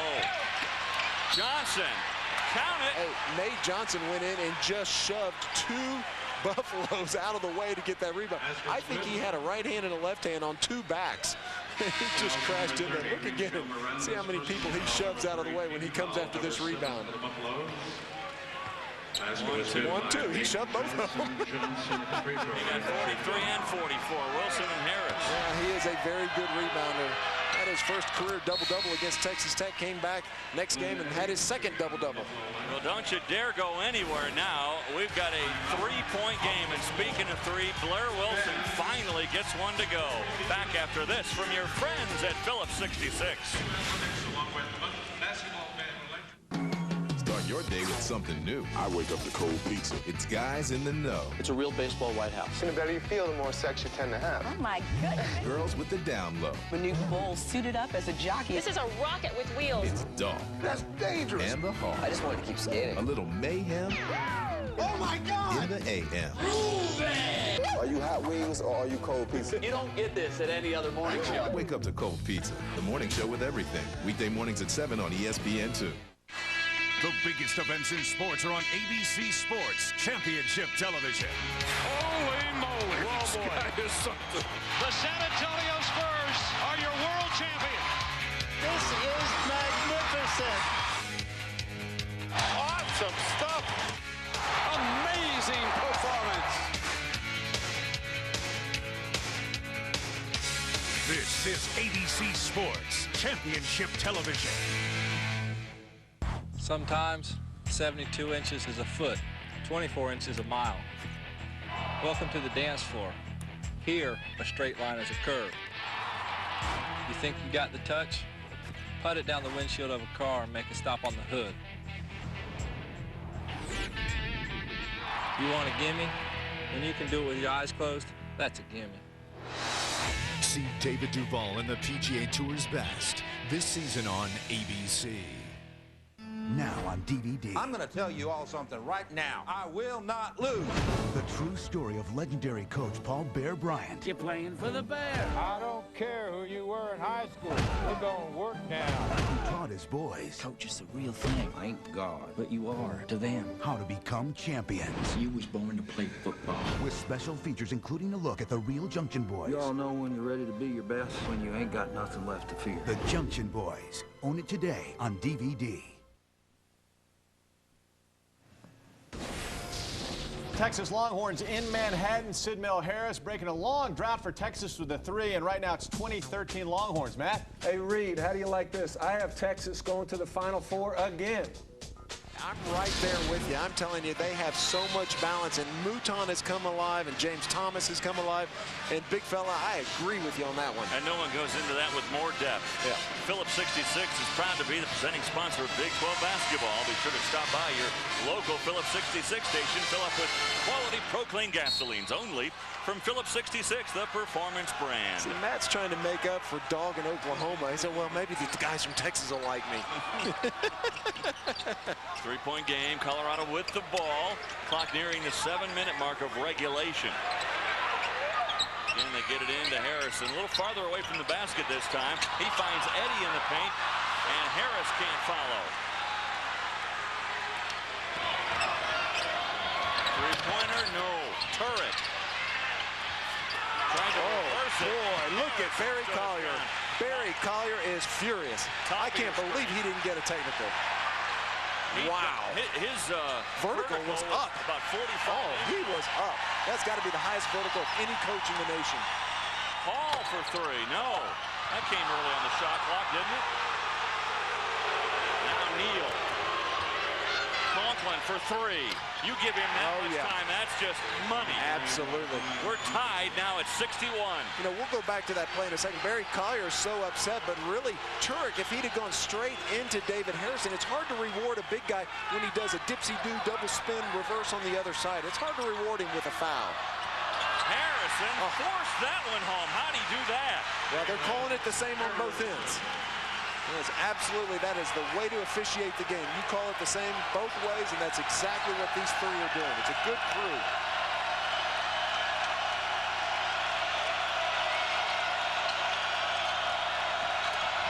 Johnson, count it! He'll go to the line. Fouled from behind by Blair Wilson. Now, let's look at that play that got Barry Collier so mad, but watch Turek. He's on the left side of the basket, and he tries to reverse and double pump and come up on the other side. Hard for an official to call that a foul. Look if he'd have gone up right now. Right there. Now, go up and go into him, but the little flip, I don't think that was a foul at all. Now, look again, and down on the other end, and you know what was good about that play? It was hard to see. That's the third time this half David Harrison has been sealed because he's playing on the high side of the defender as opposed to the baseline. Well, if you're going to play on the high side, somebody from the other side block has got to come over and cut off and provide some weak side help for that baseline drive. Another missed free throw for the Huskers. They are 14 of 22 from the line. Whistle and a foul. That's on Johnson. That'll send Blair Wilson to the line. Let's take a look at our assist leaders today, brought to you by Cargill. Collaborate, create, and succeed. You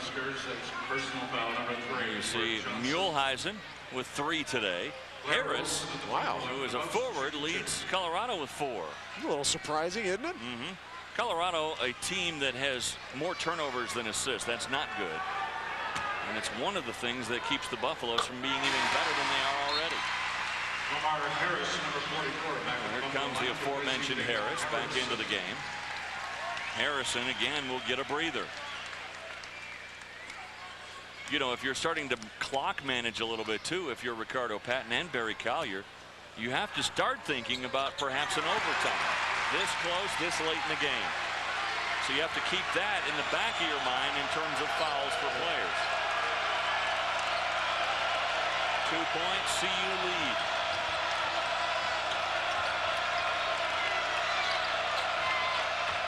Nate Johnson on Mirandus, has it stripped. Mirandus just picked his pocket. Down court, Hall. What a feed from Mirandus. What a catch from Marcus Hall. We saw earlier in this game, we saw Glenn Eddy catch the ball, you remember, collect himself and take a dribble. Man, Marcus Hall looked like a wide receiver. Look at the body control, catch that ball coming over his shoulder, and then the presence to go right back up without a dribble. This is a spectacular play. Wow. Mirandus is the guy. He needs a fist pump there. First, he strips the ball from Johnson. Then his pass right on the money. But I agree with you. What a catch and shot by Marcus Hall on the fly. Now the touch of Joe Montana and the receiving of Terrell Owens. I couldn't think of anybody. That's Jerry just Rice. There you go, Jerry Rice. That is just a beautiful play by the 6'1" freshman from Houston, and a great pass from Michel Mirandus. Just floated that ball in there nice, didn't he? Sure did. Yeah, look at those numbers. 23 points, 8 rebounds, and 2 assists. He hasn't had a double-double this year, surprisingly. I can't believe that. Not one. To me, he's a walk-in candidate for a triple-double. We talked earlier in this broadcast that there has only been 7 triple-doubles in the history of the Big 12. David Harrison with 2 of them. Brian Skinner with 1, Reggie Freeman, and I won't be able to come up with the others. Conklin, another 3, pure.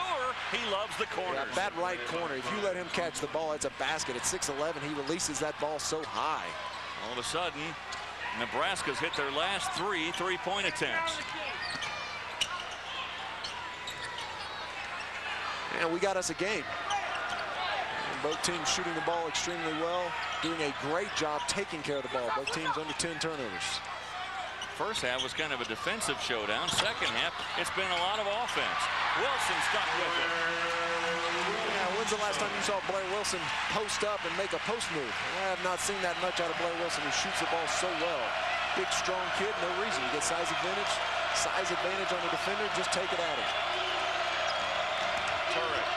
Good move. And he gets the foul on Harrison. That'll be his 4th. I think John Turek, he dropped his shoulder pretty good there, but he has as good a footwork as a postman, I think, really in the Big 12. Think about Wayne Simeon, but watch this up and under. Watch him lift the ball, his shoulders and his head. Look, everything goes up. Oh, and that's a good step through, and you get a defender up, that's exactly what you should do. Dip that shoulder and take it up to the rim. Turek hits the free throw. Right now, Nebraska is Harrison chatting with the official on that last call with 4 fouls now, and if Nebraska was going at Harrison before, they're definitely going after him now. That's exactly right. Turek able to hit both free throws. And I'm not so sure I wouldn't do it the same way. Instead of just posting Turek up, I'd give him the ball at the free throw line, let him get a couple of dribbles, get some momentum going. Much more likely for a fake to be successful when the defender's moving. And now in a 1-point game, Reed, what do you do if you're Ricardo Patton? Well, I tell you what, you just tell him you post up and do not try to block a shot. Now, if you block a shot, you're going to block it flat-footed. Mirandus. That won't go. The rebound out of bounds. It goes off Harris. It'll belong to Nebraska. Now let's watch and see if Barry Collier. He's calling number 2 over there and scratching his leg. And let's see if that's not a call for John Turek to get the ball. Yeah, he's pointing over there to the left block. Look, 2, and he's pointing over there to the left block.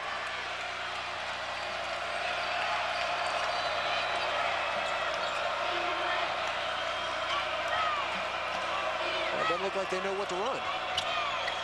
What the coaches want, but the players don't look like they're recognizing it. Nate Johnson pulls up. That's off the heel. Yeah, the assistants were all mad. They got the ball to Turk. They wanted him to make a move to the basket, not kick it back out. Yeah, they were hoping that he just go after Harrison and force Harrison to either not play defense and get the easy two or get the foul.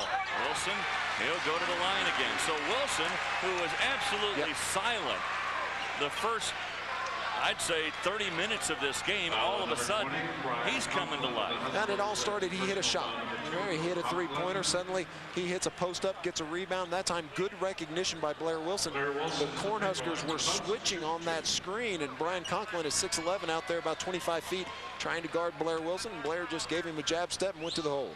So much at stake here for CU today. They can get that first-round bye in the Big 12 tournament with a win today. And they feel, and we feel, very certain that a win today absolutely knocks them any way off the bubble and solidly into the field of 65 in the NCAA tournament. Do I have to say it again? I know. Do I have to say it again? No. I'm going to say it one more time. Texas Tech, with 21 wins, sitting at number 6 in the conference, is in the tournament. If you finish, and I don't care what you do in the tournament, if you finish Big 12 ahead of Texas Tech, you are in the tournament. And tell Matt Doherty I said that. All right. And Oklahoma's going in. I think he Oklahoma also. Oklahoma also. He heard you. It's hard being in a new city. Good morning. Colorado, go back to Detroit. Avalanche! Get out of here. You guys are losers. Take that hat off. Colorado rules. Detroit's going down. Red Wings got nothing. Loser. That's why I love ESPN Local on Insider. With local coverage of all my teams, I feel like I'm closer to home. The all-new ESPN Insider. Get inside. Your lips are so soft. You're so sweet.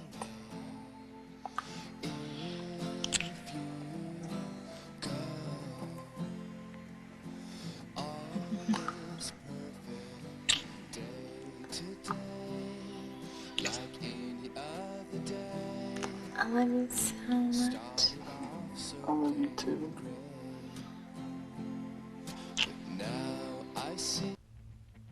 It's fun to let the big dog eat. I like that crowd behind me saying, "Grip it and rip it? Heck yeah. Crush it whenever I get the chance." I think it's a great way to start a hole. With the bang. I don't think it'd be nearly as much fun if you putted first.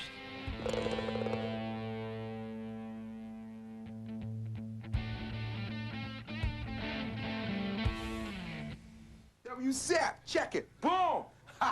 I'm here. Straight out of your nightmares. Excuse me? Excuse you nothing. I'll excuse you as soon as we play a little football. You understand me, sweet tooth? You don't play football. Every day I do. ESPN NFL football with the first-person football feature. Wow. Because I don't play. You know something? Oh, there you go. The little birdie's talking to me. He's saying Sap can't mess with you. Sap too slow. Rated E for everyone. In Cincinnati today, it's the Bearcats taking on Memphis. Memphis wins. They're the regular season champs. Doesn't happen. Tony Bobbitt, big three. Cincinnati wins 83-79. It appears there will be a five-way tie atop the conference at 12-4. Reed, unfortunately, Houston not one of those five. What? What did he say? Someone better check his copy. I tell you what a mess. You talk about great conference races. That's CUSA, and everybody's piled up. You know, that's a conference that traditionally gets in. You know, Cincinnati's going to go, and Louisville's going to go, and you know, maybe one other team sneaks in there. They could be looking at 6 bids in Conference USA. Well, that many tied for first. You know, according to your theory, if you're at least ahead of somebody. It's not my theory. It's a fact. 3-point game. Nearing the 3-minute mark.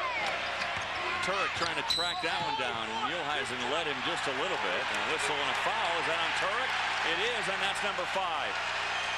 Oh, boy, what a tough way to pick up your 5th foul. John Turk has had a terrific afternoon. Fouls out with 19 points and 11 rebounds. And watch the reaction to this foul. He thinks he's got the ball out of bounds. Oh, Boy, what a tough way to foul out of a basketball game. And going toe-to-toe with David Harrison. I mean, he has stood there like a heavyweight trading blows, 19 points and 11 rebounds. That is a terrific basketball game for John Turek. We focus maybe way too much on Harrison's foul trouble today and not enough on Turek, because he has meant every bit as much to the Huskers. Absolutely, he sure has. But, you know, the depth, Barry Collier has much more depth this year. Andrew Drivo comes in. You know, your starter, that's not a bad person to bring off the bench in this situation. A terrific three-point shooter. And Drivo, a different style of big guy, though. He'll try to take Harrison out, won't he? And try to get him out in the three-point up fake and dribble by him. Probably not as good a footwork in the interior post moves as a John Turek. But right now, Ricardo Patton, he is sitting there with Harrison on the bench because he's got the lead right now. 3 minutes to go, and he's thinking, all right, as long as I maintain the lead, I want to save my big fella with his 4 fouls. Yeah, but how difficult to have your leading scorer. You have to take him out the last 3 minutes of the game because he shoots 54% from the line. It's a good coaching move, but boy, that sure makes life very, very difficult for Ricardo Patton.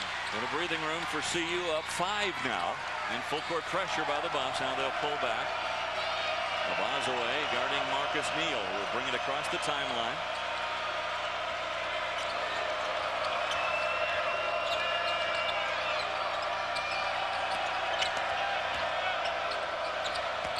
Neal. Good pass. Drivo, and he's fouled by Mirandis. Yeah, that was a good foul by Michel, and what a great pass by Marcus Neal. And watch Drivo turn and have his hands up. He turns, he opens up to the ball. Look how he turns his head, keeps his nose pointed at the ball, and is ready for that pass. That's good basketball right there. Mirandis, by the way, that's number 4 on him. Wow. Drivo to shoot 2. Colorado right now, we've talked a lot about David Harrison struggling from the free throw line. Right now, as he checks back into the game, he's shooting 54%. But maybe more important, the point guard on the floor right now, Jason Obazaway, only shoots 51%. So you've got your point guard and your leading scorer down under 55%. Drivo hits both free throws. Drivo, by the way, he also is playing with 4 fouls. This may become a battle of attrition here. Under 3 to go with 3-point contest. I wouldn't foul intentionally, but I'm certainly not going to let David Harrison have a gimme, and I'm not going to let Jason Obazaway have a gimme. Mirandis. That was tipped out of bounds, tipped by Nebraska. It'll stay with CU. Would you see the heads-up play by Mirandis? He saw the smaller Marcus Neal guarding him, and he took him right to the rack. Talk about what a tough matchup David Harrison is. Oh, who do you put on Michel Mirandis? Little, big. I mean, who are you going to guard him with? That's good defense right there. Wilson forces it. It won't go. Copeland, he has had a big game today. Yes, he has. A new 35 seconds, most importantly. But look how active Chris Copeland has been. Has brought a lot of energy off the bench. Harrison has not touched the ball in this offensive set. Looking for him. Now Wilson has it blocked. Muehlheisen ahead of the pack. He's fouled. Abazaway. Well, I tell you what, that was real close to being clean. And again, I don't know what the fascination is with going over the front of the rim. Use the rim to protect this shot. It's great defense. But look, take the ball to the right of the rim and use the rim for protection. See, he just came right across to where the defender is. I love it that you can dunk, but my goodness, I'll take the basket. Yeah, just go ahead and lay it up on the right side. There's no chance at all Abazaway could get there. Coming from the left side to block it, you break your hand on the rim. Use the rim for protection. Harris will check back in, along with Marcus Hall. Leaving will be Copeland and Eddie. Now Muehlheisen. And that makes it a 1-point game. 6 straight free throws at crunch time for the Huskers. Under 2. You called it, partner. You said that foul trouble could become a factor. We could be looking at overtime. Mirandis has to give it up. Good ball movement. Oh, good seal. Well, that's just terrific ball movement on the perimeter. David Harrison on the left block. 3 quick passes, and he has got the defender sealed so far on his back. Great execution. Drivo thought about 3. Now a tougher 3. Muehlheisen comes sailing in. He kind of flew beyond the ball. I'm not sure that was the shot that Barry Collier wanted. If he'd have done it the first time, right. But boy, when you make the hesitation and then try to do it, that's a tough shot. And over a 7-footer. Yes. That is difficult. Good job, David Harrison, staying on the ground. Big defensive possession here for the Cornhuskers. Colorado not in a particular hurry here. You see the shot clock. And they get it to Morandis. 1 minute remaining in the game. Morandis with that great jumping ability, and Harris with a great rebound. Now you got to foul. Yeah, I don't know, but you do not let that clock all the way down. Marcus Hall only shoots 44%. Yeah. Marcus Hall standing there with the ball, shooting 44%. He is 15 of 34 this year. 75-72 here. Let's go to Doug Bell to give us an update on the BYU contest. Doug? Dave Reed, remember Ara Ruggiero? He threw those punches earlier. He did not get thrown out of the game. In fact, he came back and hit the game winner at the buzzer. BYU, a bubble team, maybe no longer as they beat UNLV 89-88. Back out to you guys. How about that? A guy does not get kicked out despite throwing a haymaker. And BYU able to win that game. Here, Colorado trying to hang on, leading by 3. Big 12 basketball from ESPN Plus is brought to you by Phillips 66, proud sponsor of the 2004 Phillips 66 Big 12 basketball tournament. You can count on Phillips 66 quality Pro-Clean gasolines. By Cooper Tire, proud to be the official tire of the Big 12 Conference. Cooper Tires, don't give up a thing. By Shelter Insurance. For all your insurance needs, visit shelterinsurance.com to find the shelter agent near you. Seek shelter today. And by Whataburger, just like you like it. Hi, welcome back to the Coors Event Center. The band playing sweet music right now as Colorado leads by 3. Still plenty of timeouts for both coaches. They're both over the 10-foul limit, and if there is a tie-up, CU would get the ball back. It'll be interesting to see how Barry Collier plays this. A lot of coaches, 20-second differential, down by 3, just play good defense for maybe 5 or 6 seconds and then foul.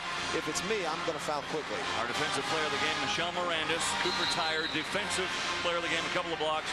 He had that one steal, the touchdown pass. Great game for Michelle Morandis. His final game here at the Coors Event Center with 23 points, 8 rebounds today for Morandis.